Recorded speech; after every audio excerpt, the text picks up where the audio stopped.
இயேசு கிறிஸ்து நல்லவர். கர்த்தருடைய பரிசுத்த நாமம் மகிமைப்படுவதாக. மத்தேயு சுவிசேஷத்தின் புத்தகம் 21வது அதிகாரம் அங்கே 16வது வசனத்தை வாசிக்கலாம். 21:16. அவரை நோக்கி, இவர்கள் சொல்லுகிறதை கேட்டீரே என்றார்கள். கேட்டீரோ என்றார்கள். அதற்கு இயேசு, ஆம் கேட்கிறேன். குழந்தைகளுடைய வாயினாலும் பாலகருடைய வாயினாலும் துதி உண்டாகும்படி செய்தீர் என்பதை நீங்கள் ஒரு காலம் வாசிக்கவில்லையா என்றார். கர்த்தருடைய பரிசுத்த நாமம் மகிமைப்படுவதாக. இந்த சம்பவம் நமக்கு நல்லாவே தெரியும். மத்தேயு சுவிசேஷம் 21ஆம் அதிகாரத்துல கர்த்தராகிய இயேசு கிறிஸ்து அவர் எருசலேமுக்கு வரும்போது, அவர் கடைசியாக கழுதை குட்டியின் மேலே அவர் பவனி வரும்போது, ஒரு பெருங்கூட்ட ஆத்துமாக்கள் எல்லாம் கையில குருத்தோலை பிடித்துக் கொண்டு, தாவீதின் மைந்தனுக்கு ஓசன்னா, இஸ்ரவேலின் ராஜாவுக்கு ஓசன்னா, கர்த்தராகிய இயேசு கிறிஸ்துவின் நாமத்தில் வருகிறவர் ஸ்தோத்தரிக்கப்பட்டவர் என்று சொல்லி அவரை பாடி துதித்து அவரை ஆராதனை செய்தார்கள். அவர் அப்படியே நேர தேவாலயத்துக்குள்ளே வந்தார். தேவாலயத்துக்குள்ளே வந்ததும் ஒரு பெரிய ரகசியம், ஒரு மாபெரும் காரியத்தை அவர் செய்தார். தேவாலயத்துக்குள்ளே அங்கவீனம் உள்ளவர்கள்லாம் தேவாலயத்துக்குள்ள வரக்கூடாது. அங்கவீனம் உள்ளவர்கள் தேவாலயத்துக்குள்ள வரக்கூடாது. ஆனால் இவர் என்ன செய்தார் என்றால், குருடர் சப்பானிகள் எல்லாரையும் தேவாலயத்துக்குள்ள கூட்டி கொண்டு வந்து அவர் எல்லாம் சுத்தப்படுத்தினார். கர்த்தர் இரக்கமுள்ள தேவன்.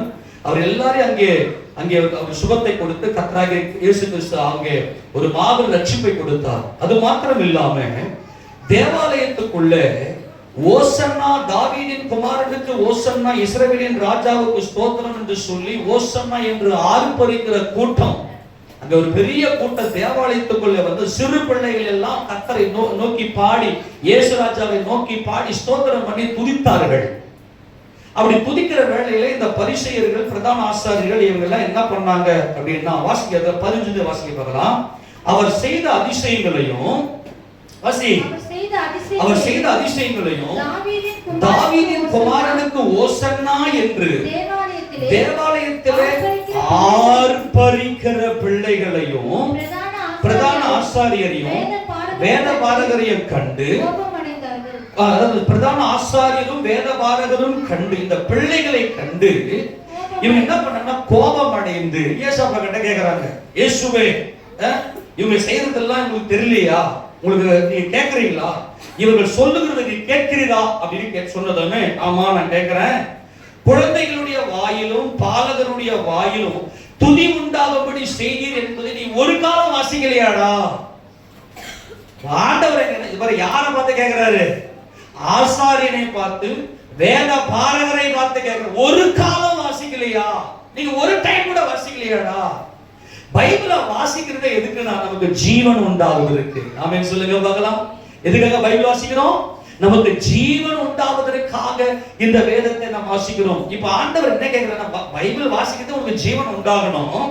ஆனா நீங்க ஒரு டைம் கூட வாசிக்கிறீங்க. இந்த வேத பாரகர் யாரு? பைபிள பிரதி எடுக்கிறவங்க. அதுவும் எப்படி எடுப்பாங்க தெரியுமா? ஒரு பக்கத்துல எத்தனை வசனம் இருக்கிறது, எத்தனை வார்த்தை இருக்கிறது, எத்தனை எழுத்து இருக்கிறது, இதெல்லாம் கவுண்டிங் வச்சு அப்படியே பிரதி எடுக்கிறவங்க. பிரதான ஆசாரியர் யாரு? ஜனங்களுக்கு வேதத்தை விளக்கப்படுத்தி போதிக்கிறவங்க. அவர்களை பார்த்து கர்த்தர் கேட்கிறாரு, ஒரு டைம் கூட நீங்க இந்த வேதத்தை வாசிக்கலையாடா? எதை சொல்றாரு அவரு? எந்த வேத பகுதி எடுத்து காண்பிக்கிறாரு? நல்ல கவனிங்க. என்ன வசனத்தை இங்க கோட் பண்ணி காட்டுறாரு அப்படின்னா, பாலகருடைய வாயிலும் குழந்தைகளுடைய வாயிலும் துதி உண்டாகும் என்று எழுதி இருக்கிறது. எந்த வசனம் அது? எந்த வாசிக்க பார்க்கலாம். சங்கீதம் 8வது சங்கீதத்துல 1 வாசிக்க பார்க்கலாம். 8ஆம் சங்கீதம் 1 3 வசனம் வாசிக்க பார்க்கலாம். எங்கள் ஆண்டவராகிய கர்த்தாவே, உம்முடைய நாமம் பூமி எங்கும் எவ்வளவு மேன்மை உள்ளதா இருக்கிறது. உம்முடைய மகத்துவத்தை வானங்களுக்கு மேலாக வைத்தீர். பகைஞனையும் பழிகாரனையும் அடக்கி போட தேவரீர் உம்முடைய சத்துருக்களின் நிமித்தம் குழந்தைகள் பாலகர் வாயினால் பலன் உண்டு வந்தீர். இந்த வசனத்தை தான் கர்த்தர் என்ன பண்ணா கோட் பண்ணி காட்டுறாரு. அங்க கர்த்தர் என்ன சொல்றாருன்னா, பாலகனுடைய வாயிலும் குழந்தைகளுடைய வாயிலும் துதின்றாரு. நல்லா கவனிக்கணும். கர்த்தர் துதின்னு சொல்றாரு. ஆனால் வசனம் இங்க என்ன சொல்லப்பட்டிருக்குதுன்னா, குழந்தைகள் பாலகர் வாயில பலன் உண்டு பண்ணினீர் என்று இருக்கிறது. ஏன்? உங்களுடைய விரல்களின் கிரியையாகிய உங்களுடைய வானங்களில் ஸ்தாபித்த சந்திரன் நட்சத்திரத்தை பார்க்கும்போது மனுஷனை நீர் நினைக்கிறதற்கும் மனுஷகுமாரனை நீர் விசாரிக்கிறதுக்கும் அவன் எம்மாத்திரம் ஆண்டவர் தடிக்க வந்தானா அவன் மூச்சு போயிடுச்சு. நாசியில சுவாசமுள்ள மனுஷனை நம்பாத ஒண்ணுமே இல்லப்பா, இந்த மனுஷனுடைய வாழ்க்கை என்னப்படுறதுக்கு அவன் ஒண்ணுமே இல்லை. ஆனா நீங்க அவனை நினைக்கிறீங்களே, அவனை உங்க நினைவுல கொண்டு வந்து வைத்திருக்கிறீரே, எவ்வளவு பெரிய ஒரு மகிமை இது. இப்போ கர்த்தர் இந்த வார்த்தையை தீர்க்க தரிசனமாக சொல்லியிருக்கிறார். என்னது? குழந்தைகள் பாலகர் வாயில பலன் உண்டு பண்ணினீர். அங்கே கர்த்தர் சொல்றாரு துதி உண்டு பண்ணினீர். அப்ப பலன் தான் துதி.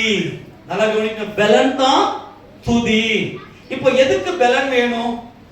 யாருக்கு பலன்? இப்போ செத்து போன ஒரு பணத்துக்கு போயிட்டு இந்த இந்த பிணத்துக்கு இந்த மனுஷன் எழுந்து வேலையே செய்ய மாட்டான் அப்படின்னு சொல்லுவோமா? நான் கேட்கிற கேள்வி கொஞ்சம் புரிந்து கொள்ளுங்க. செத்து போன ஒரு மனுஷனை பார்த்துட்டு இந்த மனுஷன் எழுந்து போயிட்டு வேலையே செய்ய மாட்டான், எங்களுக்கு பலனே இல்லை அப்படின்னு சொல்லுவோமா? சொல்லுவோம்? அப்படி சொல்ல மாட்டோம். யாரை பார்த்து பலன் கேட்போம் அப்படின்னா, ஜீவன் உள்ளவர்களை, உயிர் உள்ளவர்களுக்கு தான் என்ன தேவை? பலன் தேவை. நல்லா புரிந்து கொள்ளணும். கொஞ்சம் ஒரு சில வார்த்தைகள் எல்லாம் உங்களுக்கு சொல்லி கூட்டு போறேன். ஏன் அப்படின்னா இதை புரிந்து கொள்ளணும் அப்படின்னா உங்களுக்கு ஒரு சில வார்த்தையினுடைய ஆழங்கள் உங்களுக்கு புரியணும். அதனால கூட கொஞ்சம் கூர்ந்து கவனிங்க. வேதத்தில கர்த்தர் எடுத்து காட்டுறாரு, இந்த வசனம் சொல்லியிருக்கதே இப்படி, அந்த தீர்க்க தரிசனம் நிறைவேறுகிறதுன்னு சொல்லி. ஆனா அந்த தீர்க்க தரிசனத்துல பலன் என்று சொல்லப்பட்டிருக்கிறது. கர்த்தர் அந்த பலனை துதி என்று சொல்லுகிறார். ஏன் நீங்க துதின்னு சொல்றாரு அப்படின்னா, நல்லா கவனிக்க, இதை நீங்க புரிந்து கொள்ளும்படியாய் நான் அன்பாய் சொல்லுகிறேன். யாருக்குள்ள துதி இருக்கிறதோ, யாருக்குள்ள பிரைசிங் இருக்கிறதோ, பிரைஸ் துதி இருக்கிறதோ, அவங்க வாழ்க்கையில சமாதானம், அவங்க வாழ்க்கையில சந்தோஷம். ஒரே வார்த்தையில சொல்லனா, யாருக்குள்ள துதி இருக்கிறதோ, பலன் இருக்கிறதோ, அவங்களுக்கு முன்னாடி சத்துருவே கிடையாது. அல்லேலூயா. எத்தனை பேர் சொன்னது புரியுது? தேவன் நம்மை படைத்த நோக்கமே என்னன்னா, ஒவ்வொரு மனிதனுக்குள்ளும் துதி உண்டாக வேண்டும், ஒவ்வொரு மனிதனுக்குள்ளும் பலன் உண்டாக வேண்டும். அப்ப பலன் இருக்கணும்னா அவன் உயிரோடு இருக்கணும். இவள்தான் காரியம். எத்தனை பேருக்கு புரிஞ்சு போச்சு? அமீன் சொல். செத்து போன பணத்தை பார்த்து உனக்கு பலன் இல்ல, டேய் நீ போயிட்டு அந்த வெயிட், அந்த ஒரு 10 மூட்டை அரிசி இருக்குடா, அதை எடுத்து கொஞ்சம் போடுறா அப்படின்னு செத்து போன பணத்தை பார்த்து சொல்லுவோமா? அப்படியே சொல்லுவோம்? உயிரா இருக்கிற மனுஷனை பார்த்து, அந்த 10 மூட்டை அரிசி இருக்குது, அதை கொஞ்சம் எடுத்து உள்ள போடுறா, அந்த 10 மூட்டை அரிசியை தூக்குறதுக்கான பலன் அவனுக்கு இருக்கணும். அந்த பலன் அவனுக்கு வேணும்னா அவனுக்கு ஜீவன் இருக்க வேண்டும். எத்தனை பேருக்கு புரியுது? ஆமென் சொல்லுங்க பார்க்கலாம். அப்போ பலன் தான் துதி. இந்த துதி தான் ஒரு மனிதனுடைய பூரணம். யாருக்குள்ள துதி இருக்கிறதோ அவன் பூர்ணமாக்கப்பட்டவன். ஏன்னு சொன்னா, யாருக்குள்ள துதி உண்டாயிருக்கிறதோ அவங்களுக்கு முன்னாடி தோல்வி கிடையாது, அவங்களுக்கு சத்துரு கிடையாது, அவங்களுடைய போராட்டம் கிடையாது. எல்லாவற்றையும் ஜெயம் கொண்டவர்கள் தான் துதிக்கிறவர்கள், துதியை உடையவர்கள். ஒரு வசனத்தை வாசிக்க 2 சாமுவேலின் புத்தகம் 22வது அதிகாரத்துல அங்கே இந்த துதியை குறித்து கர்த்தர் சொல்லுகிற இந்த காரியத்தை எடுத்து வாசிக்க 4வது வசனம். துதிக்கு பாத்திரராகிய கர்த்தரை நோக்கி கூப்பிடுவேன், அதனால் என் சத்துருக்களுக்கு நீங்களாக ரட்சிக்கப்படுவேன். கரங்களை தட்டி நல்லா மகிழ்வை செலுத்துவோமா? துதிக்கு பாத்திரராகிய கர்த்தரை நோக்கி நான் கூப்பிடுவேன். அதாவது எனக்குள்ள துதி வந்து விட்டது, அதனால என் சத்துருக்களுக்கு நீங்களாகி நான் ரட்சிக்கப்படுவேன். நான் மீட்கப்பட்டு விட்டேன், எனக்கு சமாதானம் பெற்றுக்கொண்டேன், சந்தோஷத்தை பெற்றுக்கொண்டேன், இளைப்பாறுதலை பெற்றுக்கொண்டேன், செழிப்பை பெற்றுக்கொண்டேன், மன அமைதியை பெற்றுக்கொண்டேன். ஆக துதிதான் நமக்கு ஜீவன். ஹல்லேலூயா. துதிதான் நமக்கு ஜீவனின் பலனாய் இருக்கிறது. கர்த்தருடைய பரிசுத்த நாமம் மகிமைப்படுவதாக. அன்பான தேவஜனமே, பலன் தான் துதி. பலன் தான் நமக்கு இருக்கக்கூடிய பலன் தான் துதி. நம்முடைய ஆத்துமாவுல இப்ப நம்ம எல்லாம் சாப்பிடுறோம் இல்லையா? நம்ம எல்லாம் உயிர் வாழணும்னா நம்ம என்ன பண்ணியாகணும்? சாப்பிடணும். அந்த சாப்பாடு தான் நமக்கு போஜனமாக இருக்கிறது. அதே போல ஒரு மனிதனுக்கு எது பலன் என்றால் நம்முடைய தேவனுடைய வார்த்தை தான் நம்முடைய ஆத்துமாவுக்கான பலனா இருக்கிறது. அப்படியானால் நமக்கு இங்க என்ன செய்யணும்னா, ஒரு மனிதனுக்குள்ள துதி பூரணப்பட வேண்டுமே ஆனால் அவனுக்கு முதல்ல என்ன வேணும்னா அவனுக்கு ஜீவன் வேண்டும். நல்ல கவனிங்க, துதி என்பது இரண்டாவது காரியம். நல்ல கவனிங்க, துதி என்பது பலன். அந்த பலன் ஒரு மனுஷனுக்குள்ள இருக்கணும் அப்படின்னா அந்த துதிக்கு முன்னாடி எந்த சத்துரும் இருக்காது. இது ஃபர்ஸ்ட் புரிஞ்சுக்கிறீங்களா? இல்ல கையை சொல்லாமா? யாரெல்லாம் துதிக்கிறாங்களோ அவங்களுக்கு யார் கிடையாதுங்க? சத்துரு கிடையாது. எல்லாரும் சொல்லுங்க பார்க்கலாம். யாரெல்லாம் துதிக்கிறாங்களோ அவங்களுக்கு முன்னாடி எந்த சத்துருவும் நிற்க முடியாது. எந்த ஒரு காரியமும் உங்களை பயமுறுத்த முடியாது. இப்ப வாலிப பிள்ளைகள் எல்லாம் ஐயோ எதிர்காலம் என்ன ஆகும் தெரியலையே, எனக்கு படிப்பும் ஏற மாட்டேங்குது, நல்லா என்னால படிக்க முடியல, எந்த கோர்ஸ் எடுத்து படிக்கிறது தெரியல, என் எதிர்காலம் என்னவா இருக்கும், அந்த பயம் எல்லாம் இருக்காது துதிக்கிறவங்களுக்கு. ஆமென் சொல்லுங்க. எத்தனை பேர் சந்தோஷமா இருக்கிறது? இன்னைக்கு வாலிப பிள்ளைகளே, இப்ப எல்லாருக்கும் ரிசல்ட் எல்லாம் வந்திருக்கு. அடுத்து நம்ம என்ன படிக்க போறோம், என்ன எப்படி நான் படிக்க போறேன், எனக்கு படிப்பு ஏறுமா?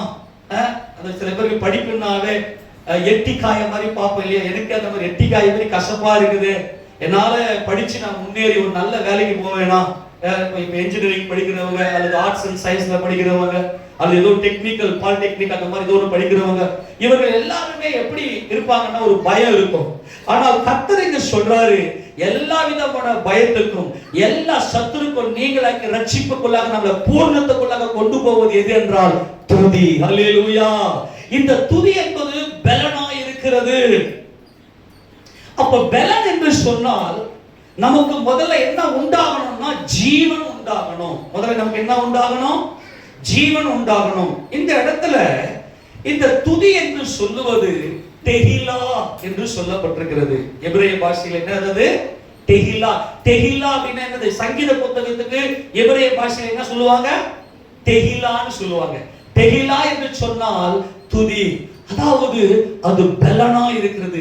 இந்த பலத்துக்கு முன்பதாக, இந்த துதிக்கு முன்பதாக, அதாவது இந்த வல்லமைக்கு முன்பதாக எந்த ஒரு அந்தகார வல்லமையும் எனக்கு முன்னாடி நிற்க முடியாது. அல்லேலூயா. குழந்தைகள் பாதகருடைய வாயில நீர் துதி உண்டு பண்ணி இருக்கிறீர், நீர் பலன் உண்டு பண்ணிருக்கிறீர். இந்த பலத்துக்கு முன்பதாக என் ஆத்துமாவை சஞ்சலப்படுத்துகிற, எனக்கு மன நோவை கொடுக்கிற, என் மனதை காயப்படுத்துகிற எந்த சத்துருவும் இந்த துதிக்கு முன்னாடி நிற்க முடியாது. கரங்களை தட்டி நல்லா அவர் நாமத்தை மகிமைப்படுத்தலாம். அல்லேலூயா. எத்தனை பேர் நல்லா துதிச்சீங்க இந்த ஆராதனையில? ஆமென் சொல்லுங்க. அது துதி கிடையாது, அது அல்ல துதி. அது ஆராதனை, அது worship. இது பிரைஸ். இப்ப எல்லாருக்கும் என்ன வந்துருச்சு? பாட்டு பாடி கையை தட்டி நல்ல ஆராதனை பண்ணி பண்றது அது ஆராதனை, அது துதி அப்படின்றாங்க. இப்ப நிறைய டைட்டில் பாப்பீங்க, பிரைஸ் அண்ட் வர்ஷிப். அது ஆக்சுவலா அது ஸ்பிரிச்சுவலி ஆவியானவர், பரிசுத்த ஆவியானவர் அந்த வார்த்தைகள் எல்லாம் சொல்லி நமக்கு கரெக்டா டைட்டில் எல்லாம் கொடுக்குறாரு. ஆனா அதை பண்றவங்களுக்கு உண்மையான அர்த்தம் தெரியல. இப்ப நல்லா உங்களை ஒரு காரியத்தை நான் கூட்டிட்டு போறேன். நல்லா கவனிங்க, ஒவ்வொரு காரியத்தை கூட்டி போறேன், நீங்க என் கூடவே வாங்க. சரி, இப்ப துதிக்கு நான் என்ன சொன்னேன்? எபிரேய வார்த்தை தெஹிலா. Very good. இதுதான் நம்முடைய பலன். ஆமெனா. இந்த பலனுக்கு முன்பதாக எந்த ஒரு சத்துருமே நமக்கு முன்னாடி நிற்க முடியாது. எத்தனை பேர் சந்தோஷமா இருக்கிறது? நாம ஜெயங்கொண்டவர்கள், ஆக துதிக்கிறவர்கள் ஜெயங்கொண்டவர்கள். இப்போ அதுக்கு முன்னாடி நல்லா கவனிக்கணும், அதுக்கு முன்னாடி நமக்கு என்ன வேணும்னா உயிர் நமக்கு வேணும். அதுக்கு முன்னாடி நமக்கு ஜீவன் வேணும்.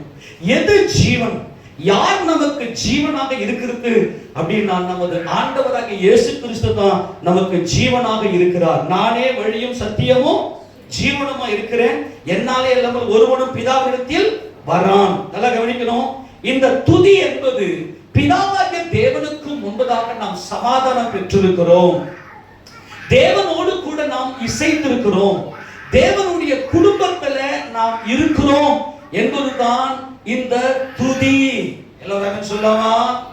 குழந்தைங்களை கொஞ்சம் டிஸ்டர்ப் பண்ணாம பார்த்துங்க, தேவன் நமக்கு உதவி செய்வார். நல்லா கவனிங்க. இப்ப நம்ம யாருக்கிட்ட நம்ம சமாதானம் பெற்றிருக்கிறோம்? சொல்லுங்க, யாருக்கு சமாதானம் பெற்றிருக்கிறோம்? தேவனிடத்துல சமாதானம் பெற்றிருக்கிறோம். தேவனுக்கு முன்னாடி எந்த ஒரு சத்துருவுமே கிடையாது. அப்ப நமக்குள்ள ஒரு தேவ பலன் இருக்கிறது. அப்போ நான் தேவனுடைய பிள்ளை என்று சொல்றதுக்கான ஜீவன் யார்கிட்ட இருக்குது? இயேசு கிறிஸ்துவினிடத்தில் இருக்கிறது. வாசிக்க போகலாம். 1 யோவான் நிருபத்தில் அவர்தான் ஜீவனாக இருக்கிறார். அவர்தான் நம்முடைய ஜீவன். 5ஆம் அதிகாரம் 11ஆம் வசனம் 12ஆம் வசனம் வாசிங்க. தேவன் நமக்கு நித்திய ஜீவனை தந்திருக்கிறார். அந்த ஜீவன் அவருடைய குமாரனில் இருக்கிறது என்பதே அந்த சாட்சியம். குமாரனை உடையவன் ஜீவனை உடையவன். தேவனுடைய குமாரன் இல்லாதவன் ஜீவன் இல்லை. ஜீவனுக்கு தான் என்ன தேவை? பலன் தேவை. எல்லாரும் சொல்லுங்க பார்க்கலாம். ஜீவனோடு இருந்தா தான் நமக்கு என்ன தேவை? வேலை செய்யறதுக்கு, நம்ம இந்த பூமியில வாழ்வதற்கு பலன் தேவை இல்லையா?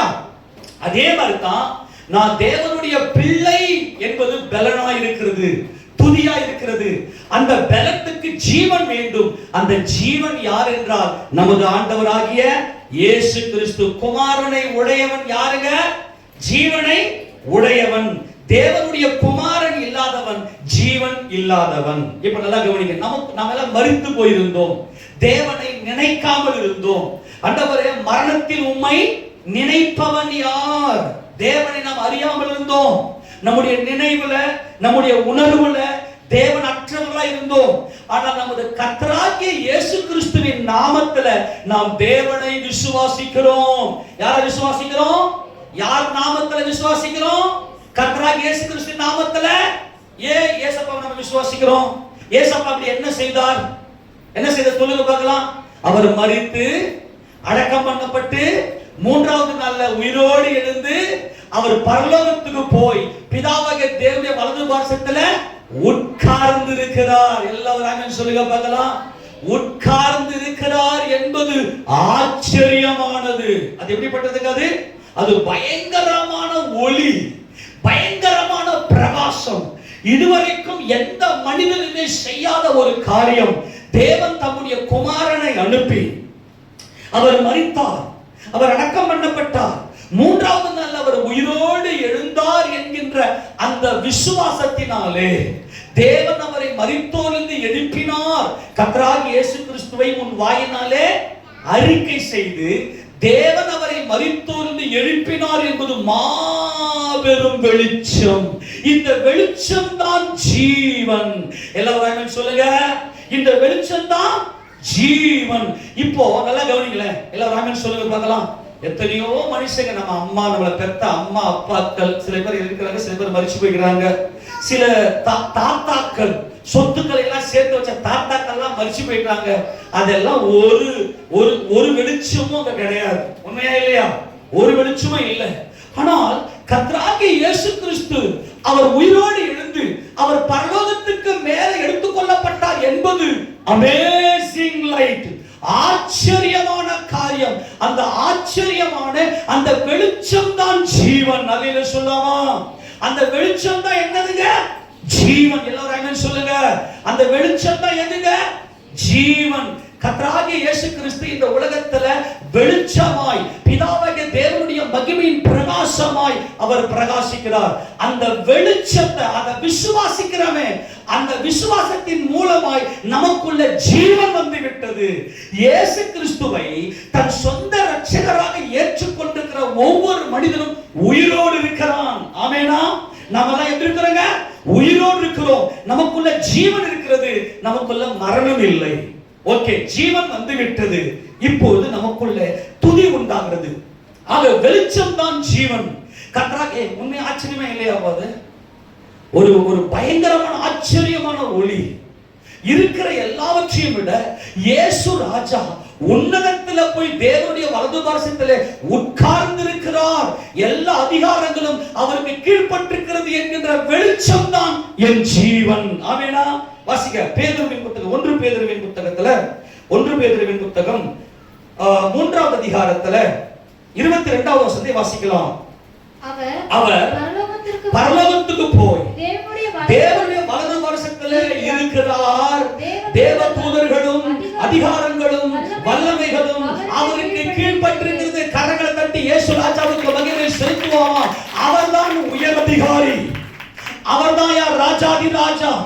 அவருக்குள்ள எல்லா அதிகாரங்களும் வல்லமைகளும் சகல துரைத்தனங்களும் வல்லமைகளும் அதிகாரங்களும் எல்லாமே அவருடைய பாதத்தின் கீழாக இருக்கிறது என்கின்ற வெளிச்சம். அது எப்படிப்பட்ட வெளிச்சம் என்று சொன்னால் அது பயங்கரமான, வேற எந்த பக்கமே நம்முடைய அட்டென்ஷனை திருப்ப முடியாத behold அவருடைய அந்த மகிமை. அவர் சிங்காசனத்தில் உட்கார்ந்திருக்கிறார். பிதாவாகிய தேவனுடைய வலது பார்சத்திலே உட்கார்ந்திருக்கிறார். அவர் என்னுடைய இரட்சகராய் அவர் இருக்கிறார் என்கின்ற அந்த ஒரு வெளிச்சத்துல நமக்குள்ள ஜீவன் வந்து விட்டது. இயேசு கிறிஸ்து தேவனுடைய குமாரன். எல்லா அதிகாரங்களும் அவருடைய பாதத்தின் கீழ் இருக்கிறது என்று விசுவாசிக்கும் போது ஆமென், எனக்குள்ள என்ன வந்துருச்சு? ஜீவன் வந்து விட்டது. இதை நம்ம எப்படி சொல்லுவாங்க அப்படின்னா, இந்த வார்த்தைக்கு எப்படி சொல்லுவாங்கன்னா, இந்த ஆச்சரியமான அதாவது ஒளி, இந்த ஒளி இருக்கு இல்லையா, இது பயங்கர ஆச்சரியமான ஒளி. அந்த ஒளி பிரகாசத்தை ஹல்லேலூயா அப்படின்னுவாங்க. என்ன சொல்லுவாங்க? ஹல்லேலூயா. எல்லாரும் ஆமென் சொல்லுங்க. என்ன சொல்லுவாங்க? praise the lord, hallelujah. இந்த praise the lord, praise என்றால் இந்த இடத்துல ஹல்லல், லூயா அப்படினா the lord அப்படினா யெகோவா. ஹல்லேலூயா, praise the lord. கரங்களை என்ன சொல்லாமா? இயேசு கிறிஸ்து மரித்து அடக்கம் பண்ணப்பட்ட உயிர்த்தெழுந்து பிதாவாகிய தேவனுடைய வலது பார்சத்திலே உட்கார்ந்திருக்கிறார் என்பது என்னது? அல்லேலூயா. இந்த கூட்டத்துக்கு என்ன பேருங்க? அல்லேலூயா கூட்டம். ஏன்? அது பயங்கரமான ஒளி. இந்த இடத்துல ஹல்லல் அப்படினா ஷைன், அதுவும் பிரைஸ் தான். தமிழ் இங்கிலீஷ்ல அதுவும் பிரைஸ் அப்படின்னு தான் கொடுத்திருப்பாங்க. ஏன்னா நம் என்ன ஆண்டவராகிய இயேசு கிறிஸ்து சீயோனிலே பிரகாசிக்கிறார். எடுத்து வாசிக்க பார்க்கலாம். 50வது சங்கீதத்துல அவர் சீயோனிலே பிரகாசிக்கிறார் நம்முடைய தேவன். வாசிக்க பார்க்கலாம். 2வது வசனம் வாசிங்க. 52 பூரண வடிவுள்ள சீயோனிலிருந்து தேவன் பிரகாசிக்கிறார். நமது ஆண்டவராகிய இயேசு கிறிஸ்து பிரகாசிக்கிறார். எல்லாரும் சொல்லுங்க பார்க்கலாம். ஃபர்ஸ்ட் நம்ம எதை கேள்விப்படுறோம் அப்படின்னா, இயேசு கிறிஸ்து மரித்து அடக்கம் பண்ணப்பட்டு உயிர்த்தெழுந்து அவர் பரலோகத்துக்கு போய் பிதாவாகிய தேவனுடைய வலது பார்சத்திலே உட்கார்ந்து இருக்கிறார். குமாரனை உடையவன், ஜீவனை உடையவன். நமக்குள்ள என்ன வந்துருச்சு? ஜீவன் வந்து விட்டது. ஏன்னா இந்த இயேசு கிறிஸ்து தான் என்ன பண்ணார்னா, எனக்குள்ள இருந்த எல்லா விதமான போராட்டங்கள், பிரச்சனைகள், எல்லா விதமான சஞ்சலங்களையும் நீங்கி என்னை சுத்திகரிப்புக்குள்ள வந்துட்டாரு. ஆக முதல்ல இந்த ஹல்லேலூயா என்கின்ற அந்த ஒரு வெளிச்சம் உள்ள வந்ததுமே மனசுக்குள்ள பாடல் ஆரம்பிக்கும். பாடல் பாட ஆரம்பிக்கும். ராஜாதி ராஜாவா இயேசு கிறிஸ்துவை பாடி பாடி பாட்டு ஆரம்பிக்கும்.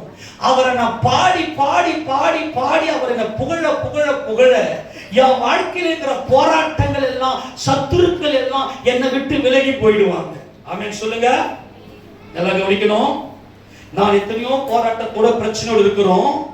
இயேசுன்ற அந்த நாமம் என் வாழ்க்கையில் இருக்கிற எல்லா சத்துருக்களையும் விலக்கி என்னை சபைக்குள்ள கூட்டிக் கொண்டார். அதுதான் ஹல்லேலூயா. ஆமெனா? அதுதான் என்னது?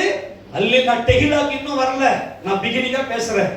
அவர் என்ன செய்தார் என்றால், என் வாழ்க்கையில் இருக்கிற போராட்டங்கள் எல்லாம் கொஞ்சம் கொஞ்சமா இந்த வெளிச்சத்தை நான் பார்க்கும்போது, இசப்பா நீங்க எனக்காக பரிந்து பேசுறீங்க. நான் பாவியா இருக்கிறேன், பாவிக்கு தான் பிரச்சனை.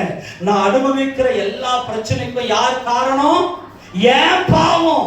ஆனா என் வெளிச்சம், அமேசிங் லைட், ஆச்சரியமான ஒளி. அந்த ஒளி என் கர்த்தர் எனக்காக தேவனுடைய வலது பார்சத்திலே உட்கார்ந்து இருக்கிறார். அந்த குத்து விளக்கினுடைய வெளிச்சம், அதை நான் நோக்கி பார்க்க பார்க்க பார்க்க என் சத்துரு என்னை விட்டு வெளியே போறான். அவருடைய மகிமை என் உள்ளத்துக்குள்ள வந்ததனால பாடல் பிறக்கிறது. துதி அல்ல. நான் சொல்றேன், என்ன பிறக்குது? பாடலே. அவர் ராஜாதி ராஜா. அதான் வெளிச்சம். அவர் தான் ராஜாதி ராஜா. அவர் பூரண வடிவுள்ள சீயோனில் என்ன பண்றாரு? பிரகாசிக்கிறார். அவர் என்ன பண்றாரு? அவரு பிரகாசிக்கிறார். 118 சங்கீதத்துல, நல்லா கவனிங்க, 118 சங்கீதத்துல 22வது வசனத்தை வாசிக்க பார்க்கலாம்.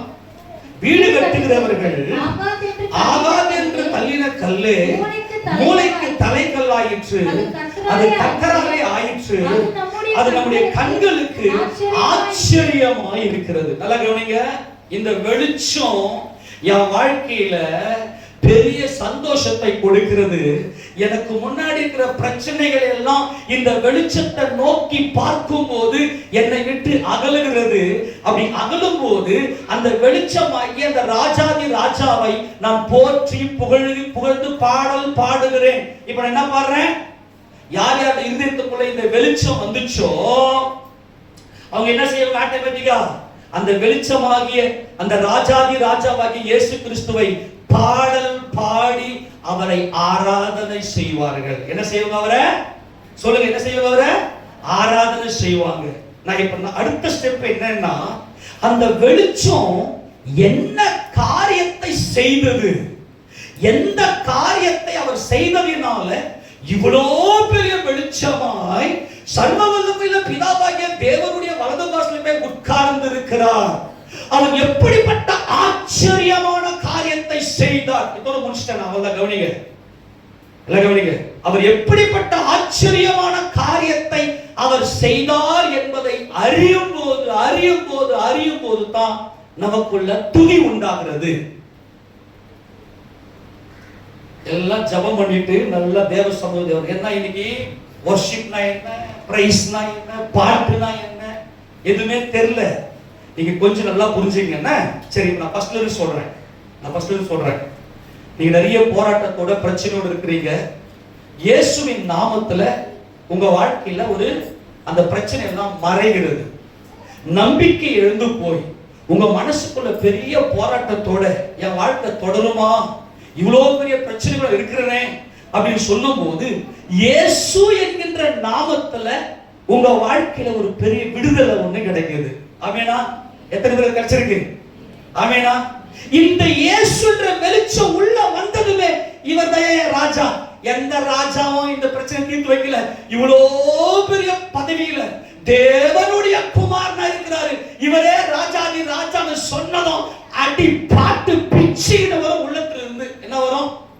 சில பேரை பார்த்தீங்கன்னா பாடிக்கினே இருப்பாங்க, பாட்டை பாடிக்கினே இருப்பாங்க. நல்லா கவனிக்கும். இது எதை காட்டுது? அவங்க உள்ளத்துல வெளிச்சம் வந்துருச்சு. அல்லேலூயா. உலகத்துல வந்து எந்த மனுஷனையும் பிரகாசிப்பிக்கிற ஒளியே அந்த மெய்யான ஒளி. ஆமெனா? நல்லா கவனிங்க. இப்போ ஆராதனை செஞ்சோம் நம்ம சபையில. எல்லாரும் சில பேர் கம்மனு கை கட்டிப்பாங்க. நாங்க யாரையும் குறை சொல்லக்கூடாது. நல்லா புரிஞ்சுக்கணும். ஏன்னா அவங்க உள்ளத்துல வெளிச்சம் போனா தானேங்க பாடலே பிறக்கும். நல்லா கவனிங்க. இந்த ஹலல் என்பது to shine, அதாவது ஆச்சரியம். அதாவது அந்த ஒளியை நீ பார்த்துட்டேன்னா உன் மனசுக்குள்ள அவ்வளவு பெரிய சமாதானம், வேற எதுவுமே உன் அட்டென்ஷன் திரும்பக்கூடாது. அப்படிப்பட்ட ஆச்சரிய ஒளி, அந்த ஒளிதான் என் இயேசு கிறிஸ்து. ஆமெனா? அல்லேலூயா சொல்லுவோம். எத்தனை புரிஞ்சு போச்சு? நல்லா கவனிங்க. இப்போ நெக்ஸ்ட் ஸ்டெப் என்ன தெரியுமா? இப்போ இந்த ஆச்சரிய ஒளியை பார்த்தவங்க என்ன பண்ணுவாங்க? ஆராதனை செய்வார்கள். அந்த ராஜாதி ராஜாவை பாடல் பாடி அவருக்கு என்ன செய்வாங்க? ஆராதனை செய்வாங்க. யார் யாருடைய இருதயத்துக்குள்ள இந்த ஒளி வந்ததோ அவங்க என்ன பண்ணுவாங்கன்னா பாடல் பாடிக்கிட்டே இருப்பாங்க.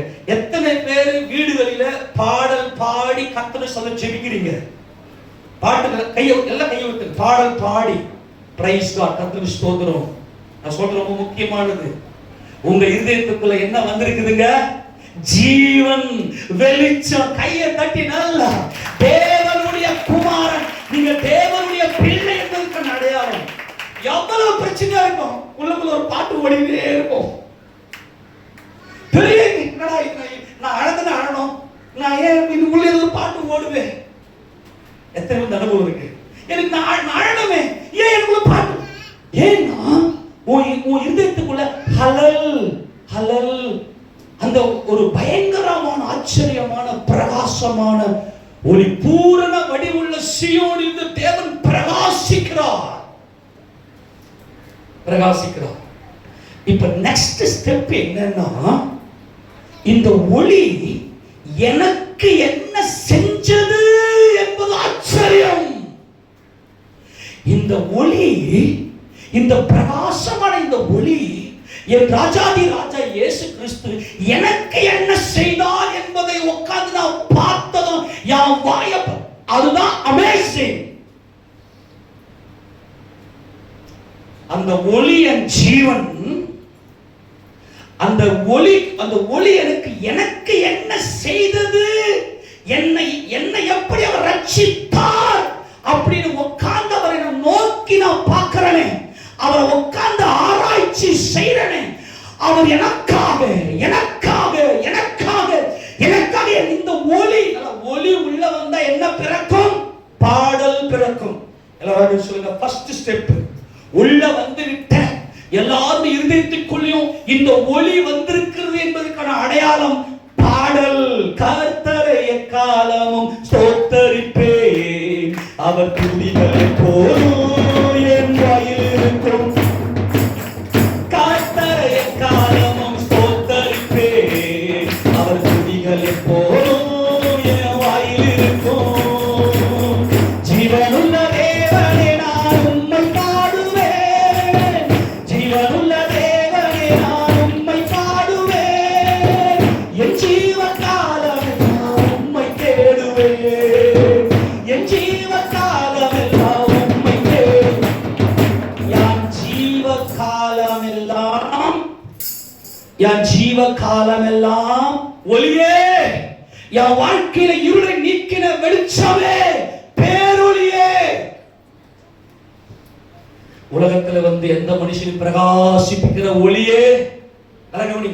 இந்த ஒளி எனக்கு என்ன செய்ததுன்னு உட்கார்ந்து ஆராய்ச்சி பண்ணா ஆச்சரியம் காத்திருக்கிறது. அவர் அவ்வளவு பெரிய ஆச்சரியமானவர். அவர் யார்? ரட்சகர் என்று அறிய அறிய அறிய அறிய அறிய என் ஆத்துமாவுல, என் உணர்வுல, என் பேச்சுல, என் வாய திறந்தாவே அவரை பத்தி மட்டுமே நான் பேசுறேனே, அதுதான் துதி. நல்லா கவனிக்கணும். இந்த ஆச்சரியம் எனக்கு என்ன செய்தார் என்பது ஆச்சரியம். இந்த பேரொளி, பிதாவின் வலது பாசத்திலே உட்கார்ந்து இருக்கிற இந்த பேரொளி, சியோனிலே பிரகாசிப்பிக்கிற இந்த பேரொளி எனக்கு என்ன செய்தார், அவர் எனக்கு அவருக்கு என்ன தொடர்பு, அவர் ஏன் மனிதனாய் வந்தார், அவர் ஏன் சிலுவையில் ஆணி அடிக்கப்பட்டார் வந்து உட்கார்ந்து அவர் யார்? ரட்சகர் அப்படி சொல்லி அவர் நான் தியானிக்க, அவர் செய்த காரியங்கள், அவர் என்ன, அவருங்க பிதாவாகிய தேவனுடைய வலது பாசத்தில் உட்கார்ந்திருப்பது அவருக்கு தேவன் கொடுத்த மகிமை. ஆமெனா? அந்த ஒளி அவ்வளவு பெரிய மகிமை. யாருக்கு வந்து மகிமை கொடுப்பாங்க? வெற்றி பெற்றவங்க தானே. ஆமெனா? யாருக்கு வந்து கனத்தை கொடுப்பாங்க? யாருக்கு வந்து பிரைஸ், ஃபர்ஸ்ட் பிரைஸ் கொடுப்பாங்க? ஜெயிச்சவங்களுக்கு தான். ஆமெனா? அப்போ நான் என்ன சொல்றேன், அவர் தேவன் அவரை கனப்படுத்தி இருக்கிறார். பிதாவாகிய தேவனால் அவர் முடிசூட்டப்பட்டார். பிதாவாகிய தேவனால் அவர் முடிசூட்டப்பட்டார். பிதாவாகிய தேவனால் அவர் கனத்தை பெற்றிருக்கிறார். என்ன காரியத்தை அவர் செய்தார், அதுதான் ஆச்சரியம். ஆக இந்த ஆச்சரியமும் எனக்காக என்ன செய்தார், அவர் எப்படிப்பட்ட காரியத்தை செய்தார் என்பதை ஆராய்ச்சி பண்ணும் போது என் உணர்வுல, என் உயிர்ல அவருடைய மகிமை கலந்து விடுகிறது. இப்ப நான் வாய திறந்தாலே அவரை பத்தியே பேசுறேனே. என் சொந்த பேச்சியை நான் பேசாமல், என் சொந்த வேலையை நான் செய்யாமல், ஓய்வு நாளை பரிசுத்த நாளாக ஒவ்வொரு வினாடியும் என் நினைவுல அவரை பத்தியே பேசுறேனே, அதுதான் துதி. புரிஞ்சு போச்சா? என் வாழ்க்கை இருண்டு போன நேரத்துல இயேசு கிறிஸ்துவின் நாமத்துல என் வாழ்க்கையில ஒரு வெளிச்சம் உதிச்சது. என் சத்துரு என்னை விட்டு, எனக்கு பிரச்சனை எல்லாம் மாறிச்சு. உடனே என் உள்ளத்துல ராஜாவை பாடி துதிக்கிறேன். ஆமெனா? இதுதான் எல்லா கிறிஸ்தவனுக்குமான அடையாளம். ஆமெனா? அடுத்தது இவர் என்ன செஞ்சாரு? இப்ப தேவனுடைய வலது பக்கத்துல உட்கார்ந்திருக்கிற ராஜா என்ன செய்தார்? பிதாவின் சித்தத்தை எப்படி செய்தார்? என்ன செய்தார் என்ற அந்த ஆச்சரிய ரட்சிப்பு, அதான் ரட்சிப்பு.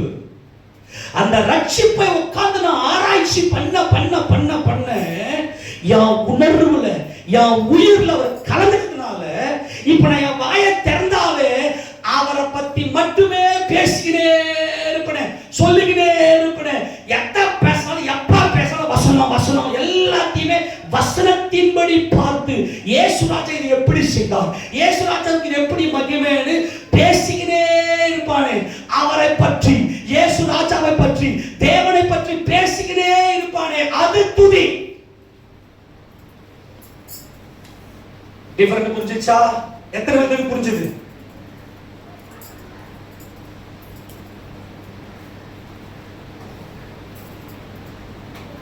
சரி, மறுபடியும் வாசிங்க. 2 சாமுவேல் 22ஆம் அதிகாரம். 2 சாமுவேலின் புத்தகம் 22ஆவது அதிகாரத்துல 49 வாசிப்பாங்களா? அவரே என் சத்துருக்களுக்கு என்னை விலக்கி விடுவிக்கிறவர். கரங்களை தட்டி நல்ல, அவரே என் சத்துருக்களுக்கு என்னை விலக்கி என்னை விடுவிக்கிறவர். அந்த வெளிச்சம், உனக்கு முன்னாடி சத்துரு இல்ல. எத்தனை பேர் விசுவாசிக்கிறீங்க? அவரே, எவரே? அந்த வெளிச்சம், அந்த ஒளி. நான் உலகத்துக்கு ஒளியா இருக்கிறேன், என்னை பின்பற்றுகிறவன் இருளிலே நடவாமல் ஜீவ ஒளியை அடைந்திருப்பான். அவரே, அவரே என் சத்துருக்களுக்கு என்னை நீங்களாக்கி விடுவிக்கிறவர். நான் விடுதலை ஆக்கப்பட்டிருக்கிறேன். விசுவாசிக்கிறீங்களா? நான் என்ன ஆக்கப்பட்டிருக்கிறேன்? விடுதலை. எல்லாம் சொல்லுங்க, எல்லாரும் சொல்லுங்க. உனக்கு முன்னாடி சத்துரு நிற்க முடியாதுங்க. சரி, அப்படி சத்துரு உனக்கு முன்னாடி இருக்கிறான் அப்படின்னா என்ன, நீங்க என்ன பண்ணணும்? அப்ப அந்த வெளிச்சத்தை நல்லா நோக்கி பாருங்க. இந்த வெளிச்சம், இந்த ராஜாவி ராஜா எனக்கு என்ன செய்தார் என்பதை நீ ஆராய்ச்சி பண்ண பண்ண பண்ண உன் வாழ்க்கையில துணி உண்டாகிடும். இப்ப பாடல் பிறக்கிறது. தொடர்ந்து வாசிங்க. எனக்கு விரோதமாய் எழும்புகிறவர்கள் மேல் என்னை உயர்த்தி கொடுமையான மனுஷனுக்கு என்னை தப்பு. யாரெல்லாம் உங்களுக்கு விரோதமா வராங்களோ அவங்களுக்கு மேலதான் உன்னை வைக்கிறதுக்காக கர்த்தர் கையை பிடிச்சிருக்காரு. விசுவாசிகள் கை தட்டுங்க. எல்லாம் கை விசுவாசிகள் கை தட்டுங்க. யாரெல்லாம் உனக்கு விரோதமாய் சத்துருவாய் எழும்பி வரானோ அவனுக்கு மேல உன்னை தூக்கி நிறுத்த போறாரு. அதுக்கு தான் உன் கையை பிடிச்சிருக்கிறாரு. இப்ப நல்லா கவனிங்க, விஷயத்துக்கு வரேன். இப்ப என்ன நடக்குது? வாசி, தொடர்ந்து வாசி. இது நிமித்தம் கர்த்தாவே ஜாதிகளுக்குள் உம்மை துதித்து உம்முடைய நாமத்துக்கு சங்கீதம் பாடுவேன். உம்முடைய நாமத்துக்கு என்ன பாடுவேன்? எல்லாரும் சொல்லுங்க, என்ன பாடுவேன்? சங்கீதம் பாடுவேன். இந்த இடத்துல வரக்கூடிய பாடல் சங்கீதம் என்பது ஜாமர். சொல்லுங்க பார்க்கலாம். ஜாமர் என்பது பாடல் பாடு, ஒரு நார்மலான ஒரு பாடலை பாடுவது. இதுதான் இந்த ஜாமர் என்பது. ஒரு பாட்டு பாடுறான் அப்படின்னா ஜாமர். நல்லா புரிஞ்சு போச்சா? இப்ப ஆண்டவரே, எனக்கு விரோதமா எவ்வளவு பேர் இருந்தா ஆண்டவரே, நான் திகைத்து நின்னேன். என்னால் யுத்தம் பண்ண முடியாது, என்னால் இந்த பிரச்சனை சமாளிக்க முடியாது இருந்த அந்த நேரத்துல நீங்க வந்து எனக்கு விடுதலையை கொடுத்தீங்க, என்னை தப்பு விட்டீங்க ஆண்டவரே. அவனுக்கு மேலாக என்ன உயர்த்துறீங்கப்பா அப்படின்ற அந்த வெளிச்சம் உள்ள இந்த காரியத்தை ராஜா தான் செஞ்சார். அவன் சொல்லுங்க பார்க்கலாம். அதை உணர்ந்தாங்க பாருங்க. அவங்க என்ன பண்ணுவாங்கன்னா பாடிக்கிட்டே இருப்பாங்க. நான்லாம் பார்த்தேன்னா நைட்ல எழுந்து, அந்த ஆரம்ப நாட்கள்லாம் பார்த்தீங்கன்னா நைட்ல எழுந்து உட்காந்து நல்லா பாடுவேன். நல்லா அப்பெல்லாம் முன்னாடி சினிமா பாட்டு பாடிக்கின்னு நாசமா போனவன். என் ராஜா என் உள்ளத்துக்குள்ள வந்தா, எனக்குள்ள என் இருள் எல்லாம் அகன்று போனது, எனக்குள்ள சமாதானத்தை கொடுத்தார். இதுக்கு நல்லா இதான் ரட்சிப்புடைய அடையாளம். ரட்சிக்கப்பட்டவங்க என்ன செய்வாங்க அப்படின்னா, பாரு, நீ நல்ல ப்ரொஃபஷனலா அப்படி இப்ப சிங்கர்லாம் பாடுறாங்களே அப்படிதான் பாடணும்னு அவசியம் கிடையாது. நீ கழுத கத்துறத விட கேவலமா கத்தனாலும் உன் தொனியில ஒரு ஜீவன் இருக்கும், உன் தொனியில ஒரு அன்பு இருக்கும். அப்பா, நீ என் ராஜா அல்லவா, அந்த ராஜாவை பாடி பாடி பாடி துதிச்சுக்கினே இருப்ப. ஓகேவா? எல்லாம் ஓகேவா? எல்லாம் சொல்லாமா? இப்ப நெக்ஸ்ட் ஸ்டெப்ல உனக்கு என்ன ஒரு வளர்ச்சி ஏற்படும் அப்படின்னா, இந்த ராஜாவுக்கு இவ்வளோ பெரிய மகிமை, என்ன ஆவியா இருக்கிற சர்வ வல்லவருடைய வலது பார்சத்துல உட்கார்ந்து இருக்கிறார். சகல அதிகாரங்களும் துறைத்தனங்கள் அவருடைய பாதத்தின் கீழ் இருக்குது. இவ்வளோ பெரிய மகிமையை இவர் எப்படி பெற்றார், என்ன செய்தார்? அல்லேலூயா. உட்கார்ந்து ஆராய்ச்சி பண்ணுவான் பாருங்க. அவன் உள்ளத்துல ஒரு ரட்சிப்பு ஒண்ணு வரும். இந்த ரட்சிப்பு பேரு தான் யெகூதா, யூதா. நல்லா கவனிங்க. வெளிச்சம், ஹலல், ஹல்லேலூயா, ஹல்லேலூயா என்றால் பிரைஸ் தி லார்ட் என்றால் கர்த்தர் ராஜா. ஒருத்தர் மாத்தி ஒருத்தர் பிரைஸ் தி லார்ட் பிரதர் சொல்றோமா சிஸ்டர்? அப்படினா praise the Lord brother, praise the Lord sister சொல்றோமா? என்ன அர்த்தம்? அந்த வெளிச்சம் இயேசு ராஜா, யார் ராஜா? யா தேவன், ஹல்லேலூயா என்று சொல்லும்போது அவர் யார்? ராஜாதி ராஜாவா இருக்கிறார். அவர் நாமம் என்றென்றைக்கும் புகழப்படுவதாக என்று சொல்லுகிறோம். ஆமென் சொல்லாமா? இப்ப அடுத்த ஸ்டேஜில் அவர் யார்? அவர் என்ன செய்தார், எனக்காக என்ன செய்தார், என்ன செய்தார் அப்படின்னு அவர் உட்கார்ந்து ஆராய்ச்சி பண்ண பண்ண பண்ண பண்ண எனக்குள்ள துதி பிறந்துடும். என்ன பிறந்துடும்? தெஹில்லா பிறந்துடும். என்ன பிறந்துடும்? ஹலல் என்னை தேடி இருதயத்துக்குள்ள வந்துச்சு. இப்ப நான் என்ன செய்யறேன்னா, யாதா யாதா யாதா என்று சொன்னால் துதி, துதி. அதுதான் யெகூதா, யெகூதா.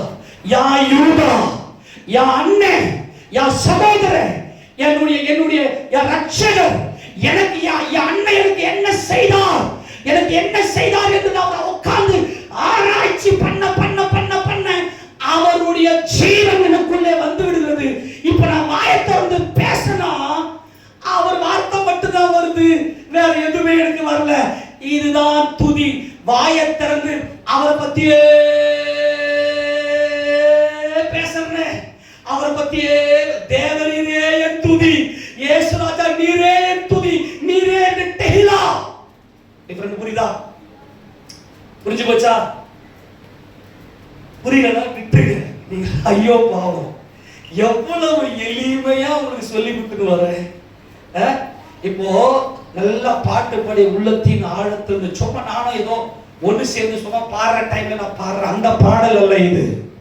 உன் உள்ளத்துல அப்படியே ஊற்றெடுத்து வந்து எங்க இந்த வேலை செஞ்சு பண்ணி நீ வேலை செஞ்சு பாடோ, உன் உள்ளத்துல பாட்டு ஓடிக்கிட்டே இருக்கும்.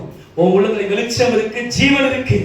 அந்த ஜீவன் என்ன காரியத்தை செய்தார் என்று நோக்கி பார்ப்பதுதான் மகிமை. இப்ப இது எல்லாத்தையும் சேர்த்து ஒரு வசனத்தை நம்ம காட்டுற எடுத்து வாசிக்க பார்க்கலாம். சங்கீதம் 27:1 வாசிக்க பார்க்கலாம். சங்கீதம் 27:1. கர்த்தர் என் வெளிச்சமும், கர்த்தர் என் வெளிச்சமும், என் ரட்சிப்புமானவர் என்பது ஜீவன். எல்லாரும் சொல்லுங்க, ஜீவன். யாருக்கு பயப்படுவேன்? கர்த்தர் என் ஜீவனின் பலனானவர். நான் யாருக்கு அஞ்சுவேன்? நல்ல கவனி. பாலகருடைய வாயிலும் குழந்தைகளுடைய வாயிலும் என்ன உண்டு பண்ணினார்? பலன் உண்டு பண்ணினார். பலன் என்பது தெஹிலா, துதி. துதி அப்படின்னா என்னன்னா, அவரை என் வாயில வர வார்த்தை, நான் பேசுற வார்த்தை, உலகத்திலேயே தேவன் படைத்த சிருஷ்டியிலேயே அவருடைய சாயல்லையும் அவர் ரூபத்திலையும் படைக்கப்பட்டது மனுக்குலம் மட்டுமே. ஆமெனா? எதுக்காக தெரியுமா? பேசுறதுக்கு. அல்லேலூயா. எதுக்காக? பேசுவதற்கு. பேசுவதற்கு என்ன பேசணும்? அவரை பத்தி மட்டுமே பேசணும். என் வாயை திறந்தா அவர் சத்தியம், அவருடைய வார்த்தைகள், அவருடைய ஜீவன், அவர் எனக்காக என்ன செய்தார், அது சத்தியம் என்ன சொல்லுது, அதை பத்தி மட்டுமே. என் வார்த்தை, என் மாம்ச வார்த்தை ஒண்ணு வரல, வீண் வார்த்தை ஒண்ணு வரல, தேவையான வார்த்தை ஒண்ணு வரல. என் வார்த்தையே மாறி போச்சு. அவரே என் வார்த்தை என் உணர்வுல கலந்து விட்டார். இயேசு உட்கார்ந்தா, இயேசு நின்னா, இயேசு வாயை திறந்தா, இயேசு எதை பத்தி பேசினாலும் அவர் என்ன செய்தார், அவர் எப்படி செய்தார் என்று பார்ப்பதே துதி. அல்லேலூயா. சொல்லி நீ பேசுவ பாரு, நீ பேசுவ பாரு, நீ பேசுவ பாரு. உன் பேச்சில இயேசு ராஜா இருப்பாரே, அதுவே துதி. இந்த துதிக்கிறவங்க தான் பிதாவை தரிசிப்பார்கள். துதி தாங்க.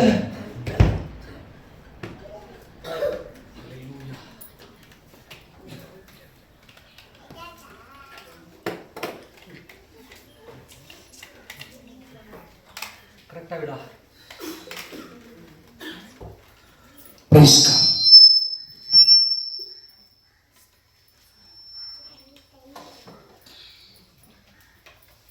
சரி, கர்த்தர் என்னை தேடி என் உள்ளத்துக்குள்ள வந்தார். அதுக்கு என்ன வார்த்தை? எபிரேய வார்த்தை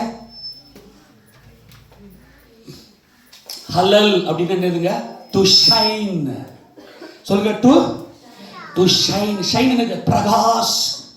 பிரகாசம் உள்ள வச்சு அந்த இது கம்மி பண்றா, ஸ்டீரியோ கம்மி பண்றா, ட்ரிபிள். ஓகே, அமைச்சரு கவனிங்க, ரொம்ப முக்கியமா இது பங்க. இதாங்க லைஃப், நம்ம லைஃப் எத்தனை பேர் சந்தோஷமா இருக்கு. சரி, வெளிச்சம் உள்ள வந்துட்டு அந்த வெளிச்சம் எதை குறிக்குது? என்ன இருக்குது? அவர்தான் ராஜா, அவர்தான் என்னுடைய ராஜாதி ராஜா, அதுதான் என்னுடைய ஜீவன். ஆமெனா? அந்த வெளிச்சம் உள்ள வந்ததுமே ஆட்டோமேட்டிக்கா நம்ம என்ன பண்ணுவோம்? ஜாமீர், பாட்டு பாடுவோம். ஜாமர் இல்லையா? என்ன பண்ணுவோம்? ஜாமீர் அல்லது ஜாமர் எல்லாம் ஒண்ணு. பாடல் பிறந்து பாட்டு பாடிக்கினே இருப்போம். ஓகேவா? எத்தனை பேருடைய வாயில இதெல்லாம் இருக்குதோ நீங்களே கன்ஃபார்ம் பண்ணீங்க. நீங்க தேவனுடைய பிள்ளையா இருக்கிறீங்க. ஓகேவா? இது வரைக்கும் ஓகேவா? இது நார்மலா? ஆனா தேவனுக்கு என்ன தேவை? தெகிலா தேவை. தெகிலானா துதி தேவை. சங்கீதம் பாடு. சங்கீதம் என்று வேத புத்தகம் இருக்குது. அதுல தெகிலா, இந்த துதி. இந்த துதினா என்ன அப்படின்னா, அவர் எனக்காக என்ன செய்தார் என்பதை ஆச்சரியமாய் நான் பார்க்கிறேன் பாருங்க. அந்த ஒளிய, அது எனக்காக என்ன செய்து முடித்தார். அவருடைய கரத்துல ஒரு பெரிய வெற்றியை பெற்றார். ஆமெனா? ஏசப்பா அவருடைய கரத்துல யூஸ் த ஹேண்ட் என்பதுதான் யாதாக். யாதாக், யாதாக் அப்படின்னா என்ன அர்த்தம்னா, அதுவும் மாத்திரம் துதி. யெகூதா, யூதா என்று சொன்னால் நான் என் கர்த்தரை துதிப்பேன் அப்படி அர்த்தம்னா, அவர் எனக்காக யாவையும் செய்து முடித்தார். அவருடைய கரம், யூஸ் த ஹேண்ட். உம்முடைய கரத்தை அவர் பயன்படுத்தினார். கரத்தை பயன்படுத்தினார் என்றால் தம்மை தாமே பிதாவாகிய தேவ சித்தத்துக்கு எனக்காக எல்லாவற்றையும் செய்து முடிப்பதை ஒப்பு கொடுத்தார் என்பது அர்த்தம். இப்ப இந்த வசனத்துல கர்த்தரின் வெளிச்சம் என்பது ஹல்லேலூயா. ஆமெனா? அதுதான் ஹலல், வெளிச்சம். அடுத்தது யார்? ரட்சிப்புமானவர். இந்த ரட்சிப்பு என்பதுதான் யூதா. இந்த வெளிச்சத்துக்குள்ள யூதா. யூதா அப்படின்னா என்ன அர்த்தம்? தன் சகோதரரால் புகழப்படுபவன். யார் அவருடைய சகோதரன்? நான். கையை தட்டுகிறேன். இயேசுவின் சகோதரன் நான். அப்போ அவர் எனக்காக என்ன செய்தார், அவர் எனக்காக என்ன செய்தார் அப்படி சொல்லி நான் ஆராய்ந்து பார்க்க அவனே பாடல் ஒரு பக்கம், பிகினிங் ஸ்டேஜ். பாடல் பாடுறது பிகினிங் ஸ்டேஜ். என் வார்த்தை அவராகவே இருப்பது அது ஒரு உன்னத அனுபவம். என் வார்த்தையே, நான் பேசுற எந்த வார்த்தையா இருக்கட்டும், அது அவரை பற்றி மட்டுமே இருக்குமே, அதுதான் துதி. இப்ப புரிஞ்சு போச்சா? இப்ப வசந்த காட்டணும்னா உங்களுக்கு எல்லாம் புரிஞ்சிடும். இப்ப நீ பேசுற வார்த்தையே உன்னால வீண் வார்த்தை, வெட்டி வார்த்தை, பரியாசமான வார்த்தை, தேவையில்லாத வார்த்தை, ஒரு வார்த்தை உனக்கு வாயில வராது. நீ பேசினா அவரை பத்தி மட்டுமே பேசினேன். அதுக்குதான் நமக்கு பேச்சை கர்த்தர் கொடுத்தார். ஜீவ சுவாசத்தை நம்முடைய நாசியில ஊதினார். என் அண்ணன் எனக்கு என்ன செய்தார். இதுதான் இந்த யெகூதா. இப்ப யூதா பிறந்ததும் அந்த அம்மா என்ன பேர் வைக்கிறாங்க? வாசிக்க போலாதே. ஆதியாகமத்தின் புத்தகம் 29வது அதிகாரத்துல கடைசி வசனத்தை வாசிக்க போகலாம். கடைசி போடுறா, முடிக்க போறோம், கவலைப்படாதீங்க. வேகமா. மறுபடியும் அவள் கர்ப்பவதியாகி ஒரு குமாரனை பெற்று, நல்லா கவனிங்க, இப்போது நான் கர்த்தரை துதிப்பேன் அப்படி இருக்கு இல்லையா? நல்லா கவனிங்க, கர்த்தரை துதிப்பேன். அந்த துதிப்பேன் என்பது யாதா. நல்லா கவனிங்க, யாதா அப்படின்னா என்ன அர்த்தம் அப்படின்னா டு த்ரூ அல்லது ஷூட். நல்லா கவனிங்க, ஷூட் பண்ணு அல்லது எரி. அப்ப அர்த்தம் என்ன தெரியுமா? எல்லா சத்துருவும், எந்த ஒரு சத்துருவும் நம்ம கண்ணிற்கு முன்னால் இல்லாதபடிக்கு, தேவனுக்கு விரோதமான எந்த ஒரு காரியமும் நம்முடைய வாழ்க்கையில் இல்லாதபடிக்கு எல்லாவற்றையும் செய்து முடித்தவர். அதுதான் யெகூதா. யாதா என்று சொன்னால் அதாவது ஷூட் பண்ணு, சத்துருவை ஜெயங்கொள்ளு, யூஸ் த ஹேண்ட். உன் கையை பயன்படுத்து. இயேசு ராஜாவுடைய கரம் சிலுவையிலே ஆணி அடிக்கப்பட்டதே. ஹல்லேலூயா. அதுதான் ஆச்சரியம். அவர் பிசாசை உலகத்தின் அதிபதியை எனக்காக, அவருடைய சகோதரனாகிய எனக்காக, அவருடைய சகோதரனாகிய எனக்காக, அவருடைய தம்பி ஆகிய எனக்காக செய்து முடித்தார்னு உட்கார்ந்து அவரை நான் நல்லா என் உணர்வுல உட்கார்ந்து நான் ஆராய்ந்து ஆராய்ந்து பார்க்கிறேனே, என் பேச்சே அவராக மட்டுமே இருக்கும், வசனமாக மட்டுமே என்னால பேச முடியும். வேற எதை பார்த்தாலும் உலக ரீதியா பார்க்க முடியாது. கவனிக்கிறீங்களா? உலக ரீதியா பார்க்க முடியாது. இதுதான் என்னதுன்னா துதி.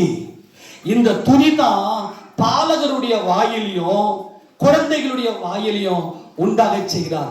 இந்த யாதா என்கின்ற அந்த துதி, அந்த ரட்சிப்பு அவருடைய கரம் எனக்கு ரட்சிப்பை கொடுத்திருக்கிறது. கர்த்தருடைய கரம் எனக்கு ரட்சிப்பை கொடுத்திருக்கிறது. ஆக கர்த்தர் யா வெளிச்சமோ யா ரட்சிப்புமானவர் என்பது அவர் ஆச்சரியமான ஒளி. அந்த ஒளி தான் என் ஜீவன். நான் யாருக்கு பயப்படுவேன்?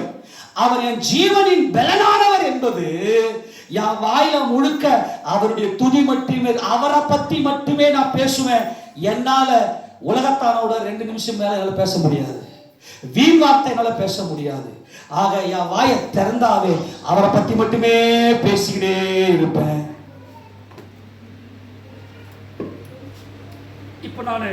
இப்ப நான் நிறைய உதாரணங்களை உங்களுக்கு கொடுக்க போறேன். நிறைய உதாரணம் கொடுக்க போறேன், நீங்க புரிஞ்சுக்குங்க என்ன? சரி, இப்ப இந்த வாசிக்க பார்க்கலாம். ஏசாயா தீர்க்கதரிசன 43:21. ஏசாயா 43:21 வாசிக்க பார்க்கலாம். இந்த ஜனத்தை எனக்கென்று ஏற்படுத்தினேன், இவர்கள் என் துதியை சொல்லி வருவார்கள். என் துதியை சொல்லி, என் துதியை, துதினா என்னங்க? யார் இயேசு ராஜாவை, பிதாவாகிய தேவனுடைய மகிமையை சொல்லுவது துதி. அல்லேலூயா, அல்லேலூயா, அல்லேலூயா. இந்த ஜனத்தை எனக்கென்று ஏற்படுத்தினேன், இவர்கள் என் துதியை சொல்லுவாங்க, பேசிக்கிட்டே இருப்பாங்க. அவருடைய ஆவியின் அபிஷேகம், அவருடைய ஆவியின் நிறைவு, பரிசுத்த ஆவியாவுடைய நிறைவு எனக்குள் இருக்கிறதுனால அந்த யாதா அவருடைய கரம் ஜெயம் எடுத்திருக்கிறது. அவருடைய கரம் யுத்தம் பண்ணி ஜெயம் எடுத்திருக்கிறது.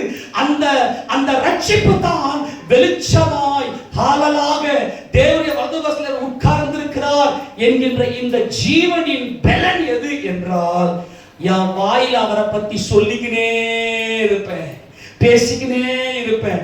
தேவரீரே என் துதி. அந்த வசனத்தை வாசிங்க. எரேமியாவின் புத்தகம் எரேமியா 17:14 வாசிப்பாங்களாம். யார் இந்த துதி என்றால், என் வாயில் அவரை சொல்லிக் கொண்டே இருப்பனே, அதுதான் என் துதி. வாசிங்க. கர்த்தாவே என்னை குணமாக்கும், அப்பொழுது குணமாவே, என்னை ரட்சியும், அப்பொழுது ரட்சிக்கப்படுவேன்.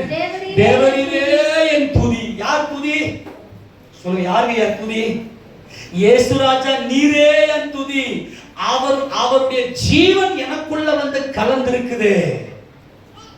என் வாயை திறந்தாலே நான் அவரை பத்தி மட்டுமே பேசுறேனே, அல்லது எந்த ஒரு பார்வையை பார்த்தாலும் இயேசு ராஜாவுடைய கண்ணோட்டத்துல பார்த்து பேசுறேனே, அதுதான் துதி. நம்முடைய பேச்சு, நம்ம பேசுறத வார்த்தை அப்பாவின் சித்தத்தின்படி மட்டுமே பார்த்து பேசுறதே, அதுதாங்க யெகூதா. என் அண்ணன் எனக்காக என்ன செய்தார்? கர்த்தாவே என்னை குணமாக்கும். நல்லா கவனிக்கணும். கர்த்தாவே என்னை, நான் பாவ வியாதியினாலே, நான் பாவத்தினாலே வியாதிப்பட்டிருக்கிறேன், பாவ பிணி மரணம் என்னை சூழ்ந்திருக்கிறது. யெகூதா, யெகூதா ஆச்சரியமானவரே என்னை குணமாக்கும். கர்த்தாவே என்னை ரட்சியும். உலகம் என்னை சூழ்ந்திருக்கிறது, துச்சன பிரவாக என்னை பயமுறுத்துகிறது, என்னை ரட்சியும், நான் பலற்றவன். ஓசன்னா என்னை ரட்சியும். தேவரீரே துதி. இயேசுவே, இயேசு கிறிஸ்துவே துதி. இப்போ வாயை திறந்தால இயேசு இயேசு இயேசு இயேசு இயேசு இத பத்தி மட்டுமே பேசுவோமே, அதுதான் துதி. பாடல் பாடி கையை தட்டி மியூசிக்லாம் போறது ஆராதனை. எல்லாரும் சொல்லலாமா? இந்த சொல்லிக்கொண்டே இருந்தன, பேசிக்கொண்டே இருந்தன. அவருடைய துதியை நான் சொல்லி வருவேன், இடைவிடாமல். என் வாயில ஒரே ஒரு சின்ன டிராப் கூட உலக வார்த்தை, வீண் வார்த்தை உள்ள வராது. அவரை பத்தி மட்டுமே பேசும். ஃபுல் அண்ட் ஃபுல் என் வார்த்தை சொல்லிக்கொண்டே, இந்த ஜனத்தை எனக்கென்று ஏற்படுத்தினேன், இவர்கள் என் துதியை சொல்லி வருவார்கள். அதை சொல்லி ஏன் என் உயிர்ல, என் உணர்வுல அந்த ஒளி, அந்த ஆச்சரியமான ஒளி என் இருதயத்துல கலந்திருக்கிறது. துதி என்பது ஒரு இருதயத்தின் ஆழத்திலிருந்து அவருடைய மகிமையை நீ பேசுவியே, அதுவே துதி. உன் பேச்சு எப்படி இருக்கு? உன் பேச்சு மாறி இருக்குதா? இந்த பேச்சு பேசுறவங்க பாருங்க, அவங்க இதான் துதி. இப்போ இயேசு ராஜா இந்த பூமியில பிறக்கிறதுக்கான ஒரு செய்தியை கொடுத்துட்டு தேவதூதர்கள், இயேசு ராஜா இப்ப பூமியில பிறந்துட்டாரு. இப்போ மேய்ப்பர்களுக்கு போய் இந்த தேவ தூதர்கள் போய் ஒரு அந்த சாட்சியை சொல்றாங்க. சாட்சியை சொல்லிட்டு தேவனை எப்படி துதித்தார்கள்னு பாருங்க. ஏன்னா இந்த தேவ தூதர்கள் தேவனை அறிந்திருக்கிறார்கள். அவங்க இதயம் முழுக்க அந்த மகிமை தான் உள்ளே இருக்கிறது. அதனால அவங்க வாயை திறந்து பேசினாலே அவராக தான் இருப்பாங்க. எது துதி அப்படின்னா அவருடைய மகிமையை நம்ம பேசுவோமே, அவருடைய மகிமையாகவே பார்ப்போமே. இப்போ சாப்பாடு செய்யற காரியமா இருக்கட்டும், அல்லது வீடு கட்டுற காரியமா இருக்கட்டும், நீ எந்த காரியத்தை பண்ணாலும் அதுல அவருடைய மகிமை மட்டுமே இருக்கும். அவர் என்ன சொல்லி துதித்தார்கள்? என்னன்னு? உன்னதத்திலே மகிமையும் பூமியிலே சமாதானமும் மனுஷர் மேல பிரியமும் உண்டாவதாக என்று சொல்லி தேவனை சொல்லிதான் பேசுவதே துதி. அவருடைய மகிமையை இயேசு இயேசு இயேசு என் தேவன் என் தேவன், இந்த பேச்சுக்காகத்தான் நீ சிருஷ்டிக்கப்பட்டோம். அல்லேலூயா. டைம் ஆச்சு, நிறைய வசனத்தை காட்டினா வேற மாதிரி. டெகிலா, இந்த டெகிலா எப்படி வரும்? யெகூதா, யூதா என் சகோதரன், என் அண்ணன். இயேசு ராஜா என் அண்ணன் என்ற பார்வையில் வருமே அந்த ஆச்சரியம், இந்த ஆச்சரியம், அந்த ஒளி, இந்த ஆச்சரிய ஒளி எத்தனை பேருக்கு புரிஞ்சது? ஐயோ, வாசிக்கிற வசனத்தை லூக்கா சுவிசேஷத்தின் புத்தகம் எல்லாம் எடுத்துக்க போலாம். எது துதி? இரண்டாம் அதிகாரத்துல இதுக்கு நம்ம ஃபுல்லா வாசிக்க டைம் இல்ல. தேவ தூதர்கள் எப்படி துதிச்சாங்க பாருங்க. 13 வாசிக்க பார்க்கலாம். அந்த க்ஷணமே பரமசேனையின் திரள் அந்த தூதனுடனே தோன்றி உன்னதத்தில் இருக்கிற தேவனுக்கு மகிமையும் பூமியிலே சமாதானமும் மனுஷர் மேல் பிரியமும் உண்டாவதாக என்று சொல்லி தேவனை கையை தட்டுங்க. அல்லேலூயா. புரிஞ்சிச்சு உங்களுக்கு?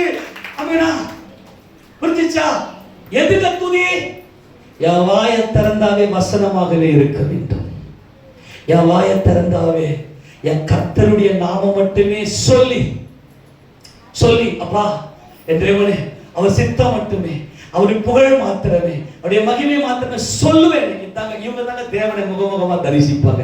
என் வாயின் வார்த்தைகளே, என் உணர்வே அவராக தான். அந்த உணர்வுல தான் எனக்காக அவர் என்ன செய்தார், அதுதான் யெகூதா. ஹalல் என்பது, அல்லேலூயா என்பது வெளிச்சம், அவர் மகிமையின் கர்த்தர். ஆமெனா? சொல்லிக்கொண்டு காரணம் என்னன்னா அவங்க உணர்வுல, அந்த நினைவுல எனக்கு அவர் என்ன செய்தார். பிலிப்பியர் நிருபத்தை எடுத்து வாசிங்க. பிலிப்பியர் நிருபத்துல 1ஆம் அதிகாரத்துல இந்த உணர்வு எப்படிப்பட்டது? பிலிப்பியர் 1ஆம் அதிகாரம் நீங்க இதை புரிஞ்சுக்கிட்டீங்கன்னா உங்களுக்கு புரிந்து கொள்வதற்காக உலக ரீதியான ஒரு காரியத்தை நான் காட்ட விரும்புகிறேன். என்ன கொஞ்சம் தப்பா நினைச்சுக்காதீங்கன்னா, பிலிப்பியர் 1ஆம் அதிகாரம் 9ஆம் வசனம் வாசிங்க பார்க்கலாம். மேலும் உத்தமமானவைகளை நீங்கள் ஒப்புக்கொள்ளத்தக்கதாக உங்கள் அன்பானது அறிவிலும் எல்லா உணர்விலும் இன்னும் அதிகமாய் பெருகும். இந்த உணர்வு இருக்கு இல்லையா, இந்த உணர்வு எதை சார்ந்தது? அறிவை சார்ந்ததுப்பா. ஆமெனா? நமக்கு தேவன் ஆவியை கொடுக்கிறார் இல்லையா, இந்த ஆவி என்பது அறிவை சார்ந்தது. இது உணர்வுல உள்ள போயிருச்சுன்னா கண்ணுல கண்ணீர் கொட்டும். அவர் எனக்காக என்ன செய்தார்? யெகூதா, யெகூதா, நான் கர்த்தரை இன்னும் துதிப்பேன். அவருடைய கரம், யூஸ் த ஹேண்ட். யெகூதா யாதா என்று சொன்னால் யூஸ் த ஹேண்ட். அவருடைய கரம், இந்த கரம் என்பது சித்தம் செய்வது.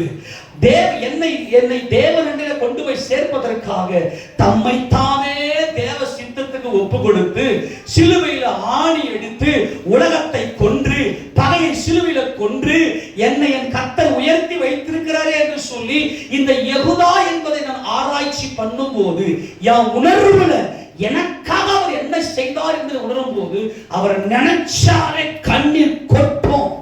கண்கள் கலங்கியே இருக்கும். கண்கள் கலங்கியே இருக்கும். கண்ணு கலங்கியே இருக்கும். அவர் நினைச்ச இதாங்க டெகிலா, இதான் யூதா. அவரை அறிகிற அந்த அறிவுல இப்ப நான் உதாரணத்துக்கு ஒரு காரியத்தை சொல்றேன், நீங்க புரிந்து கொள்ளும்படியா சொல்றேன். இப்போ எலெக்ஷன் வந்துருச்சு. இப்போ டார்கெட் வந்து அந்த சிங்காசனம், அந்த போஸ்டிங் தான் முதலமைச்சர் தான் வெளிச்சம். இப்போ யார் முதலமைச்சரா இப்போ தேர்ந்தெடுத்திருக்காங்க தமிழ்நாட்டுல? விஜய். இப்ப முதலமைச்சர் ஆயிருந்தனால கொஞ்சம் மதிப்பு வச்சு பேசலாம்னா, அவர் இப்போ என்ன பண்றாருன்னா முதலமைச்சர் ஆயிட்டாரு. முதலமைச்சர் என்பது எல்லாருக்கும் தேவை ராஜா. இதுதான் என்னது? ஒலி. அவனா அதான் என்னதுங்க? ராஜா. அதுதான் ஒலி. சரி, இப்போ அவர் என்ன செஞ்சாரு? இப்போ நீங்க யூடியூப்ல இந்த ஷார்ட்ஸ்ல நான் பார்த்தேன். நான் ஆராய்ச்சி பண்ணிட்டே இருப்பேன். ஏசப்பா நாமத்துக்கு மகிமையாக ஒவ்வொருத்தருடைய ஆக்ஷனும் என்ன, வசன வேதம் என்ன சொல்லுது, அவருடைய கேரக்டர் என்ன சொல்லுது ஆராய்ச்சி பண்ணிட்டே இருப்பேன். நீ பார்க்கும்போது இப்ப விஜய் அங்க வராது ஒரு பிரச்சாரத்துக்கு. அதை பார்த்தா இந்த ஜனங்கள் அழுதாங்க. சீரியஸா பேசுறாங்க. அந்த ஜனங்க என்ன பண்ணாங்கன்னா அழுதாங்க. அந்த இவர் தான் எனக்கு முதலமைச்சரா வரணும், அவர் ஒளியா கம்பேர் பண்ண கூடாது, நீங்க எல்லாம் வேற உட்கார்ந்துங்கிறீங்க கம்பேர் பண்ணி பேசுறாங்க. இப்ப அவர் என்ன செஞ்சுட்டாரு? சினிமாவில் டான்ஸ் ஆடி நல்லா பாட்டு பாடி இவங்களுடைய மாம்சீக உணர்வை தூண்டி விட்டாரு. அவருடைய பாடல்கள், அவருடைய வசனங்கள், அவருடைய பண்ண காரியங்கள்லாம் இவங்க தியானிச்சு உணர்வுகளை கண்டதுனால அவரை பார்த்ததுமே they are crying, அழுதாங்க. அப்படின்னா நல்லா சொல்ல கவனிங்க. இப்போ டிஎம்கே தோத்து போச்சுன்னு சொல்லி டிஎம்கேவை சேர்ந்த ஒரு தொண்டர் அழுதார். முதலமைச்சர் என்கின்ற அந்த வெளிச்சம், அந்த ஒரு வெளிச்சத்துக்குள்ள அந்த சீட்ல சிங்காசனத்துல இப்ப ஸ்டாலின் என்ன செய்தார் என்பது அவர் உணர்வுல அவர் அதையே தியானிக்கிறார். ஸ்டாலினிய கட்சி கொள்கை அதையே தியானிக்கிறார். அப்ப அது என்ன ஆகுதுன்னா அந்தி கிறிஸ்துவினுடைய ஆவி. இவர் புரிஞ்சு போச்சா? அந்த முதலமைச்சர் போஸ்டிங் என்பது ஹாலல். அதான் இயேசு ராஜா சிங்காசனத்துல உட்கார்ந்து இருக்கிறார். அவர் தான் ராஜாதி ராஜா. அவர் எனக்கு நன்மை செய்தார். இப்ப நான் அவரை பாடுகிறேன். பாடல் புரிஞ்சு போச்சா? பாடல் என்பது பேசிக் பிகினிங். ஆனால் துதி என்பது அவர் எனக்காக என்ன செய்தார் என்பது யெகூதா யாதா. ஏன்னா இன்னொரு குமாரன் எனக்கு கொடுத்தார் என்று சொல்லி அவருக்கு யூதா என்று பெயர் வைத்தாங்க. லேயா. அப்ப என்ன? எனக்காக என் கர்த்தர் என்ன செய்தார் அப்படின்னு சொல்லி என் உணர்வுல கலந்துட்டவர். மிகுந்த வேதனை அடைந்தேன். உலகம் இதுதான், அவங்களுக்காக அழும். என்ன பண்ணாங்க அவங்க? இவங்களுடைய உணர்வுல அவங்கள கற்பனை பண்ணதுனால, அவங்கள ரசிச்சதுனால, அவங்க உணர்வுல கலந்துட்டதுனால அவங்க என்ன பண்றாங்கன்னா அவங்களுடைய பேரை சொல்லி உதாரணத்துக்கு விஜய் சிஎம் ஆகிற வரைக்கும் நாங்க எங்க வீட்டுக்கே போக மாட்டோம். ஒரு பெரும் கூட்டம் அங்க அங்க அந்த அந்த கிரவுண்ட்லயே காத்து கிடக்குறாங்க. இந்த அர்த்தம் என்ன? அந்த யாதா இது அப்படியே பிசிக்கலா புரிஞ்சுக்க கிடைக்கிறது. ஆனா இதெல்லாம் மாய உலகம், இதெல்லாம் பொய், கண்ணில் காண்கிற எல்லாம் பொய். அப்போ என் ரட்சிப்பு என்பது உணர்வு சம்பந்தப்பட்டது. உணர்வுல அது அறிவு சம்பந்தப்பட்டது. எனக்காக என் கர்த்தர் என்ன செய்தார் என்பதை தியானிக்கும் போது என் உணர்வுல என் அறிவுல கலந்து என் பேச்சு எல்லாம் இப்ப அவராவே அவருக்கு எதுனா ஒண்ணுன்னா இவங்க கலங்கிடுவாங்க. நான் கேள்விப்பட்ட யாரோ ஒருத்தர் மன அழுத்தம் வந்துடும். நான் நினைச்சிருக்கேன் உணர்வுல அவர் தானே வரணும், அவருக்கு சிஎம் ஆகலாம். எத்தனையோ தற்கொலை பண்ணுவேன் தெரியுமா? இப்ப மட்டும் ஒரு சிஎம் ஆகலன்னா என்ன ஒருத்தருக்கு நான் நியூஸ் பார்க்குறேன், அவர் கையை அறுத்தினார். ஏன்னா உயிர்ல கந்துருச்சு. எனக்கு என்ன செய்தார்னா உன் மாம்சத்தை பெருமைப்படுத்தினார். உன் மாம்ச இச்சையை சினிமாவை தூண்டினார். அவர் ரசிச்சு ரசிச்சு ரசிச்சு நான் குறை சொல்லல, நல்லா புரிஞ்சுக்கணும். மாம்சிகத்தின் படி சொல்றேன். இப்ப முதல்வர் ஆயிட்டாரு, அதான் புரிஞ்சுக்கணும். நேற்று வரைக்கும் பார்த்தா அந்த கூட்டம் என்ன பேசி வச்சுட்டாங்க. இப்ப அந்த சிஎம் சீட்ல உட்காரத்து என்பது ஹாலல். அப்படி இயேசுராஜா சிங்காசனத்துல பிதாவுக்கு தேவன் சிங்காசனம் உட்கார்ந்து இருக்கிறார் என்கின்ற விசுவாசம் உனக்குள்ள வந்துருச்சுன்னா எதை குறித்து பயப்படவே மாட்டேன். நீ பாடல் பாடி அவரை துதிச்சுக்கினே அவர் ஆராதனை வர்ஷிப் பண்ணிக்கினே இருப்ப. ஆனா இந்த துதி என்பது அது மாபெரும் சத்தம், அது இடைவிடாத சத்தம். அது இடைவிடாமல் அவருடைய வார்த்தையே பேசிக்கொண்டு உபதேசம் கொடுத்து கொண்டு வாயை திறந்தாவே இயேசு ராஜாவுடைய அந்த வார்த்தை, அந்த உபதேசம் மட்டுமே வாயில வருமே, சொல்லிக்கொண்டே பேசிக்கொண்டே, அதுதான் துதி. அப்போ தேவ தூதர்கள் என்ன பண்ணாங்கன்னா சொல்லி தேவனை துதித்தார்கள். உன் வாயின் வார்த்தை அவராகவே இருப்பார் பாருங்க, அதுதான் துதி. இப்போ கீபோர்டு நல்லா, கிட்டார் நல்லா, அது வர்ஷிப், அது பேசிக். உனக்கு செஞ்ச நன்மைகள் உன் மனசுக்கு அது வெளிச்சம் இருக்கு, அதனால ராஜாவதி பாடுற. ஆனா உட்காந்து ஆராய்ச்சி பண்ணுவீங்க உன் உயிர்ல உட்காந்து அவர் எனக்கு, அவருடைய கரம், இயேசு ராஜா சித்தம், அவர் எனக்கு என்ன செய்தார், இவங்க என்ன செய்தாங்கன்னா இவங்க பூரணமாக்கப்பட்டவர்களா. இவங்க என்ன பண்றாங்க, இருந்தவரும் இருக்கிறவரும் வருகிறவரும் ஆகிய சர்வ வல்லமையுள்ள தேவனாகிய கர்த்தர் பரிசுத்தர் பரிசுத்தர் பரிசுத்தர் என்று இரவும் பகலும் ஓய்வில்லாமல் பாடினாங்களா சொன்னாங்களா? கையில தட்ட மாட்டீங்க.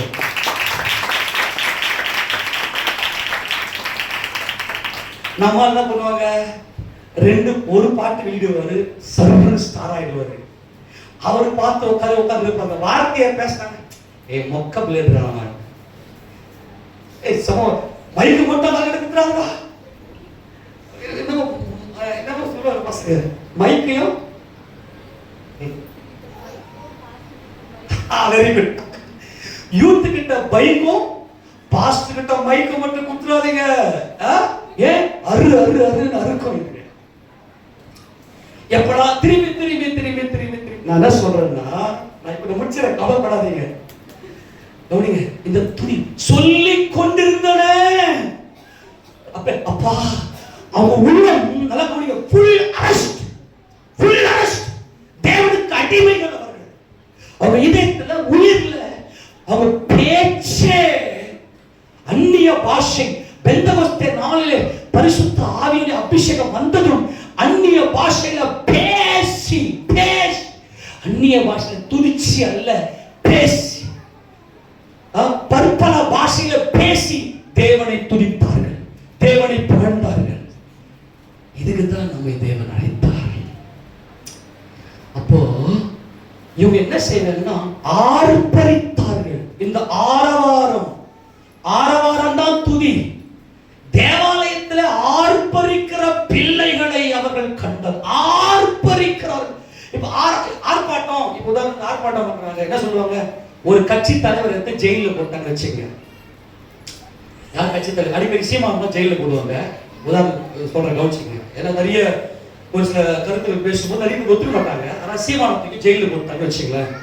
இப்ப ஆர்ப்பாட்டத்துக்கும் பாடலுக்கும் டிஃபரெண்ட் புரிஞ்சுங்க, நல்லா கவனிக்கணும். ஆர்ப்பாட்டம் விடுதலை செய், விடுதலை செய் சொல்லுங்க. எங்க தலைவரை விடுதலை செய், விடுதலை. இதுக்கு பேர் என்னது? ஆர்ப்பாட்டம். இயேசு இயேசு என் தேவன், என் இயேசு கிறிஸ்து, என் இயேசு ராஜா, அவர் மகிமைக்கு பார்க்கிறார், அவர் இந்த இடத்துல செஞ்சார், அவர் அங்க போய் பண்ணார். இதுக்கு பேர் தான் ஆரவாரம். ஆரவாரம், இதுக்கு பேர் தான் துதி. இவங்க தேவாலயத்தில் போய் ஆரவாரித்தார்கள். சிறு பிள்ளைகள், பாலகர் எல்லாரும் ஆரவாரமிட்டார்கள். இருதயத்தில் என் இயேசுவே, அது துதி. பாடல்னா என்ன? ராகத்துல பாடி பாடி பாடி ராஜாவை உயர்த்துவது, அவரை புகழுவது. ஆனால் அவரே என்னுடைய வார்த்தையாக இருப்பாரே, அது துதி. ஆமெனா? தேவனுக்கு என்ன தேவை? இந்த 24 மூப்பர்களும் 4 ஜீவன்களும் பூரணமாக்கப்பட்ட புதிய ஏற்பாட்டு சபை. இவர்கள் தான் உலக தோற்றத்துக்கு முன்பதாகவே முன்குறிக்கப்பட்டவர்கள். காரணம், என் தேவன் இருந்தவர், இருக்கிறவர், வருகிறவர், பரிசுத்தர் பரிசுத்தர் பரிசுத்தர் என்று சொல்லிக்கொண்டு அவரை துதிக்கிற அந்த துதிதான் தேவனை முகமுகமாய் தரிசிக்கும் துதி. தெஹில்லா சொல்லுங்க, துதி என்னது? தெஹில்லா. வாசி வெளிப்படுத்தல் 4:8. வெளிப்படுத்தல் 4:8 வாசி. அந்த 4 ஜீவன்களிலும் ஒவ்வொன்றும் அவ்வாறு சிறகுகள் உள்ளவைகளும் சுற்றிலும் உள்ளேயும் கண்களால் நிறைந்தவைகளுமாய் இருந்தன. அவைகள் இருந்தவரும் இருக்கிறவரும் வருகிறவரும் ஆகிய சர்வ வல்லமையுள்ள தேவனாகிய கர்த்தர் பரிசுத்தர் பரிசுத்தர் பரிசுத்தர் என்று இரவும் பகலும் ஓய்வில்லாமல் சொல்லி கையை தட்டு. இதான் துதி, இதான் தெஹில்லா, இதுதான் தேவனுடைய பிள்ளைகள். இதான் பூர்ணமாக்கப்பட்ட புதிய ஏற்பாடு. பாட்டு பாடி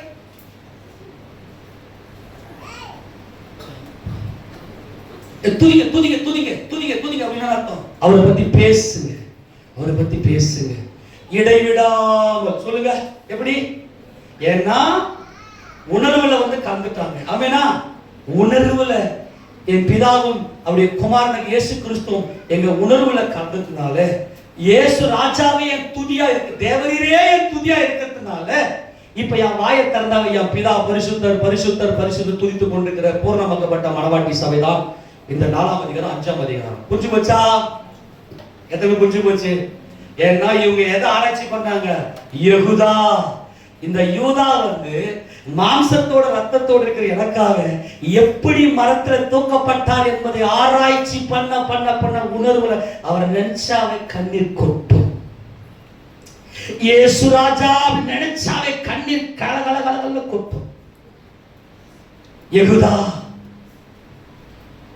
என் ரட்சிப்பு, என் வெளிச்சம், என் வெளிச்சம் என்பது என் ராஜா, என்னை போஷிக்கிற, என்னை பராமரிக்கிற, எனக்கு எல்லா விதமான ஆசீர்வாதங்களை கொடுத்து என் உள்ளத்தை சமாதானப்படுத்தி என் உள்ளத்தை சந்தோஷப்படுத்துகிற, எப்படிப்பட்ட போராட்டங்களுக்கு விடுதலை கொடுக்கிற, என்னை ரட்சிக்கிற என் ராஜா. அந்த வெளிச்சம் எத்தனை புரிஞ்சு போச்சு? வெளிச்சம் வெளிச்சம் என் ராஜா.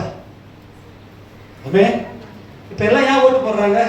சிஎம் வந்தா மாசத்துக்கு ஒரு வருஷத்துக்கு 6 சிலிண்டர் தரேன், 200 யூனிட் மின்சாரத்தை ஃப்ரீயா தரேன், அதுதான் வெளிச்சமா? அப்ப நீங்க புரிஞ்சுக்கிறதுக்கு வேற வழி இல்லாம உங்களுக்கு கம்பேர் பண்ணிக்கிறேன்.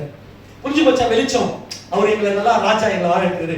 சரி ஓகே, அவர் எனக்கு என்ன செஞ்சாரு அப்படின்னு உட்கார்ந்து பார்த்து ஆராய்ச்சி. அதான் யெகூதா. இந்த வெளிச்சத்துக்கு உள்ளதான் ரட்சிப்பு அடங்கி இருக்கிறது. யா யூதா அடங்கி இருக்கிறார். யா யூதா, இதோ யூதா கோத்திரத்த சிங்கமும் தாவீதின் வேறுமானவர், புத்தகத்தை வாங்குவது முத்திரை உடைக்கவும் ஜெயம் கொண்டிருக்கிறார். அதுதான் யெகூதா. யாதா யாதா என்றார் யூஸ் த ஹேண்ட். கரத்தை பயன்படுத்தி, கரம் சிலுவையில் ஆணி அடிக்கப்பட்டு என்னை மீட்ட அந்த கரத்தை ஆராய்ச்சி பண்ணி அவரை பத்தி சொல்லிக்கினே இருப்பேன், பேசிக்கினே இருப்பேன், இடைவிடாமல் உபதேசம் பண்ணிக்கினே.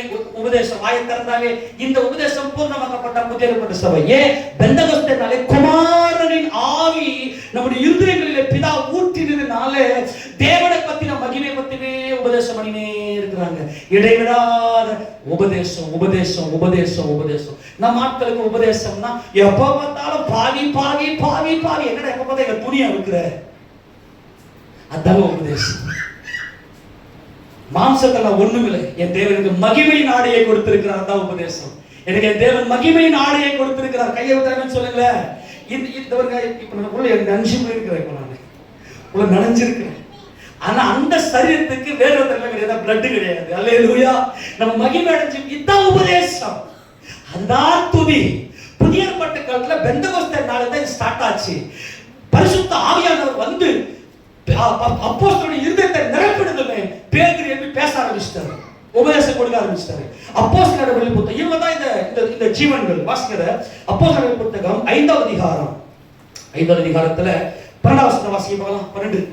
அப்போஸ்தலருடைய கைகளினாலே அநேக அடையாளங்களும் 42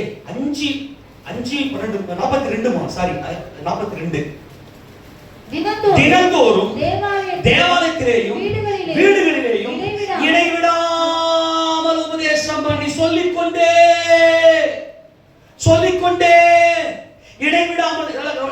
இடைவிடாமல் அவரை பத்தியே. ஏன்னா இடையில ஒரு வார்த்தை உள்ள வார்த்தை இதாங்க துதி. இதான் டெஹிலா. இதான் என்னது? டெஹிலா. இடைவிடாமல் இயேசுவே கிறிஸ்து என்று பிரசங்கித்தார்கள். இந்த பிரசங்கத்தை கேட்கற இல்லையா, இதுதான் என்னது? இப்ப கவனிக்க இருப்பார்.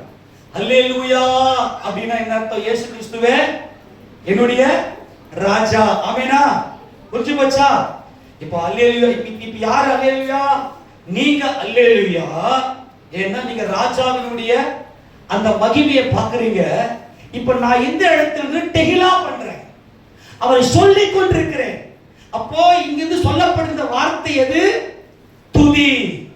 நீங்க கேட்கறீங்களே, அது இயேசு ராஜாவுடைய அந்த மகிமையுடைய வெளிச்சத்தை நீங்க கேட்கறீங்க.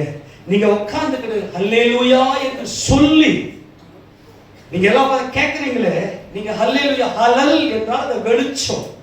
இப்ப நீங்க உங்க இருதயம் முழுக்க இந்த வார்த்தையை நிரப்பி இடைவிடாமல் அவரை பத்தி மட்டுமே பேசி உபதேசம் கொடுத்துக்கிட்டு நீங்களாம் மாட்டிட்டீங்க, கிட்ட வந்துட்டீங்க. அப்படிதானே? ஏதோ ஏறலையோ அதை பத்தி மட்டுமே பேசுவது துதி. இவங்க தான் மகிமை அடைந்து பிதாவாகிய தேவனை இரவும் பகலும் சொல்லிக்கொண்டே இருக்கிறார்கள். ஆமென். சரி, இப்ப 6ஆம் அதிகாரத்துல சாப்பாடு பிரச்சனை வந்துச்சு. நீங்க சாப்பாடு சரியா போட மாட்டீங்க. ஏன்னா நம்ம சர்ச்சில் வாரம் சாப்பாடு போடுறோம். ஆனா அப்போஸ்தலர் காலத்துல 3 வேளையும் 24x7 எல்லாரும் சர்ச்சில் தான். அப்ப என்ன பண்ணாங்கன்னா, சாப்பாடு போறதுல பிரச்சனை ஏற்பட்டுச்சு. போய் கம்ப்ளைண்ட் பண்ணாங்க பாஸ்டர் பேருக்கிட்ட. பேர் என்ன சொல்லிட்டாருன்னா, உங்களுக்குள்ளேயே முக்கியமா நான் தெரிஞ்சுக்க, நாங்கள் இடைவிடாமல் வார்த்தையை சொல்லிக்கொண்டே இருக்கணும். நாங்கள் என் தேவனை துதித்துக் கொண்டே, நாங்கள் புதிய ஏற்பாட்டு சபை துதி. அல்லேலூயா. இந்த உலக தோற்றத்துக்கு முன்னதாக தேவன் தெரிந்து கொண்ட இந்த துதி, அது உண்மையில் என்ன தெரிஞ்சுக்கினாரு. எவ்வளவு பேர் சந்தோஷம். ஆமெனா? இதுல ஆபிரகாம் இல்ல, இதுல தாவீது இல்ல, அதாவது பழைய ஏற்பாட்டுக்கான பரிசுத்தர் ஒருத்தர் இல்ல. இந்த துதி என்பது இடைவிடாமல் சொல்லிக்கொண்டே இருக்கிற புதிய ஏற்பாட்டு பூர்ணமாக்கப்பட்ட சபை. ஹல்லேலூயா. அங்க பேர் சொல்ல பாருங்க, 4 வசனம் வாசிக்க பார்க்கலாம். நாங்களோ ஜெபம் பண்ணுவதிலும் வேத வசனத்தை, தேவ வசனத்தை போதிக்கிற ஊழியத்திலும் இடைவிடாமல் சொல்லுங்க இடைவிடாமல் சொல்லுங்க, இடைவிடாமல் தரித்திருப்போம். எங்க வேலை இடைவிடாமல் அவரை சொல்லிக்கினே இருக்கணும், உங்களுக்கு அவருக்கு பேசிக்கினே இருக்கும். இப்ப நீங்க வீட்டுல உங்க குடும்பத்துக்கு போதிக்கிறீங்க, அது என்னது? துதி.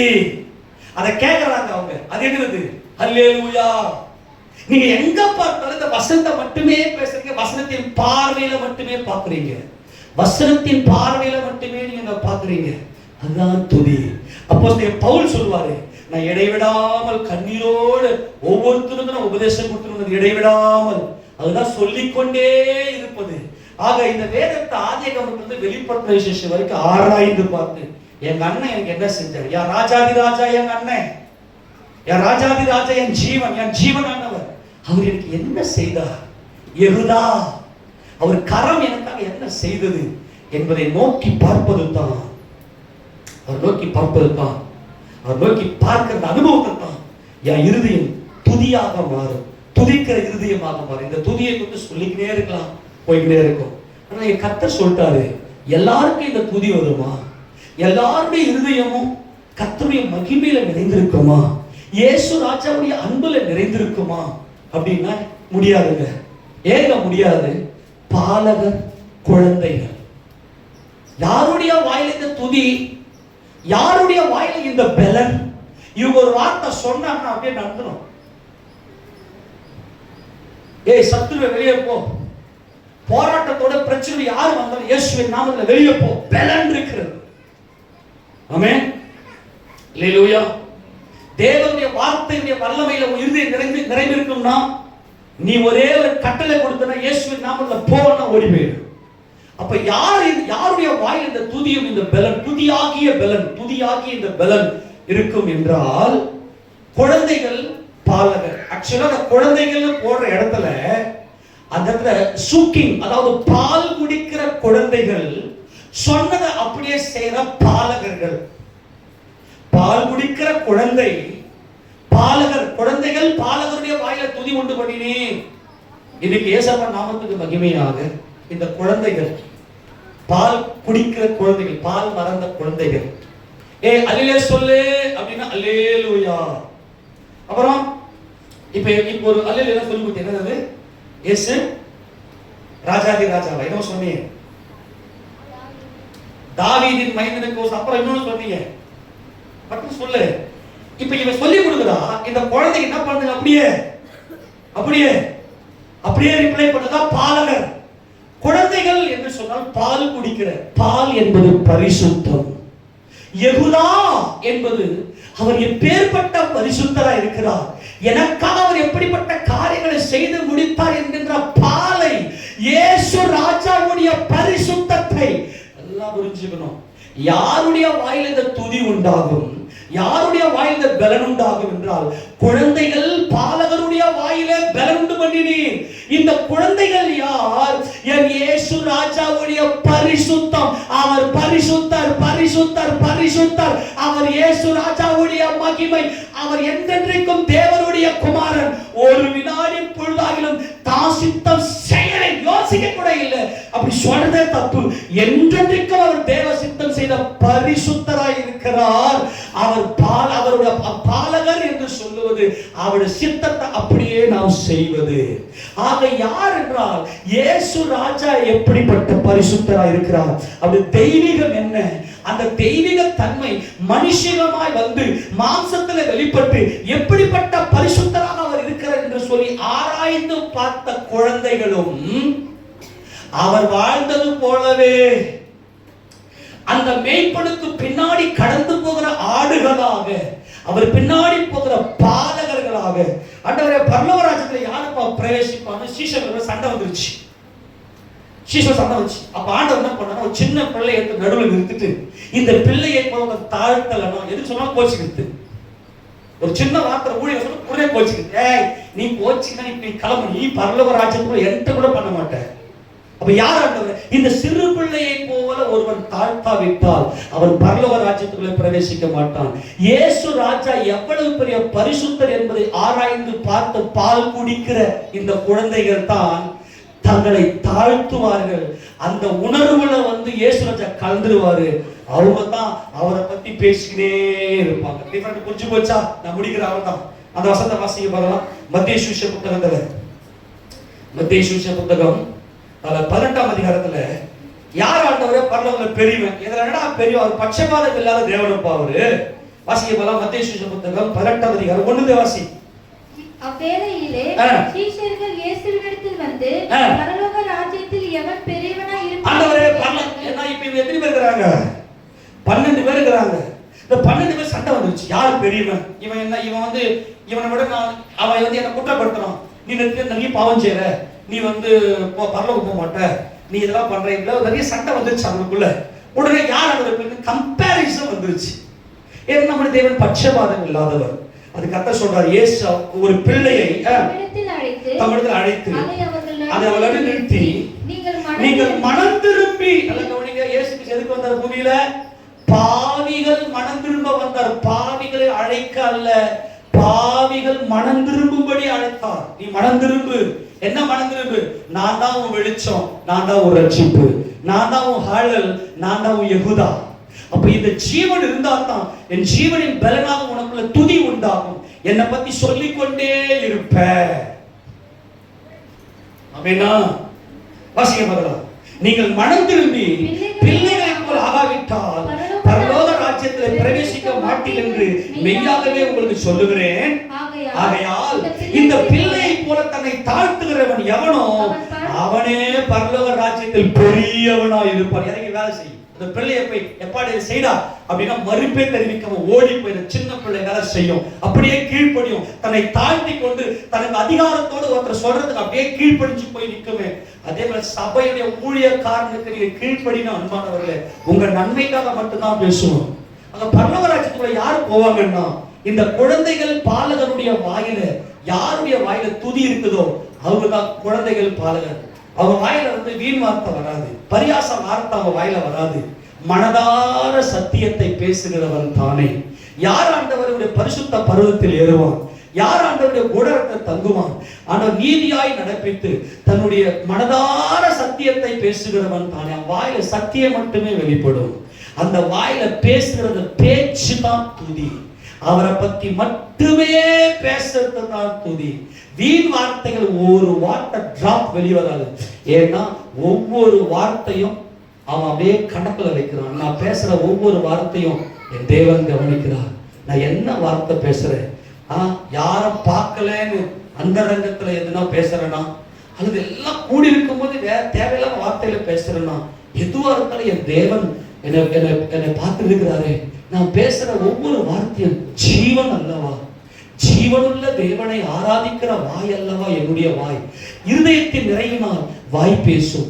என்னுடைய இருதயத்துல என் கர்த்தரை அல்லவா நான் நிறைத்து வைத்திருக்கிறேன். ஆக இந்த சிறு பிள்ளை குழந்தைகள் பாலகர். இந்த குழந்தைகள் என்பவர்கள் பால் குடித்து கொண்டே இருக்கிறவர்கள். இந்த பால் குடிக்கிற குழந்தை இயேசு ராஜாவுடைய பரிசுத்தத்தை தியானித்துக் கொண்டே இருந்தால்தான் பாலகனாய் தேவ சித்தத்தை அப்படியே செய்ய முடியும். மாம்சத்துக்கு எதிர்த்து நிற்கிற முரட்டாட்டம் எல்லாம் அங்க போய் அங்க நிற்கும். இந்த துதியை துதிக்கிறவங்களுக்கு முன்னாடி ஒரு சத்துரு இருக்க மாட்டான். யாருக்குள்ள துதி இருக்கிறதோ ஒரு சத்துரு முன்னாடி நிற்க முடியாது. எல்லாவற்றிலும் இளைப்பாறுதலை கொடுக்கிறார். அவங்க மனசை யாருமே நோகடிக்கவே முடியாது. அவங்க மனம் சஞ்சலப்படாது. ஆக இவங்க என்ன செய்வாங்கன்னா, பிதாவாகிய தேவனை முகமுகமாய் தரிசித்து என்றென்றைக்கும் ஒரு ராஜ்யத்தை சுதந்திரித்துக் கொள்வார்கள். இதனுடைய அப்ளிகேஷன், இதை எப்படி நம்ம வாழ்க்கையில பயன்படுத்துவது மிக முக்கியமானது. இப்ப நான் பிரசங்கத்தையே ஆரம்பிக்க போறேன். தாங்குவீங்க? அதனால கர்த்தர் சித்தமானா பின்னாட்களை கண்டினியூ பண்ணிக்கலாம். தேவன் நமக்கு உதவி செய்வார். வெள்ளிக்கிழமை இனிமே வழக்கம் போல உபவாசம் நடக்கும். நான் சொல்ல மறந்துட்டேன். தொடர்ந்து வாங்க. பரலோக ராஜ்யத்துல நாம் பெரியவர்களாக தேவ சபையில் இருப்போம். நம்மளால் முழங்கால் படிடலாம். பரலோக பரமபிதா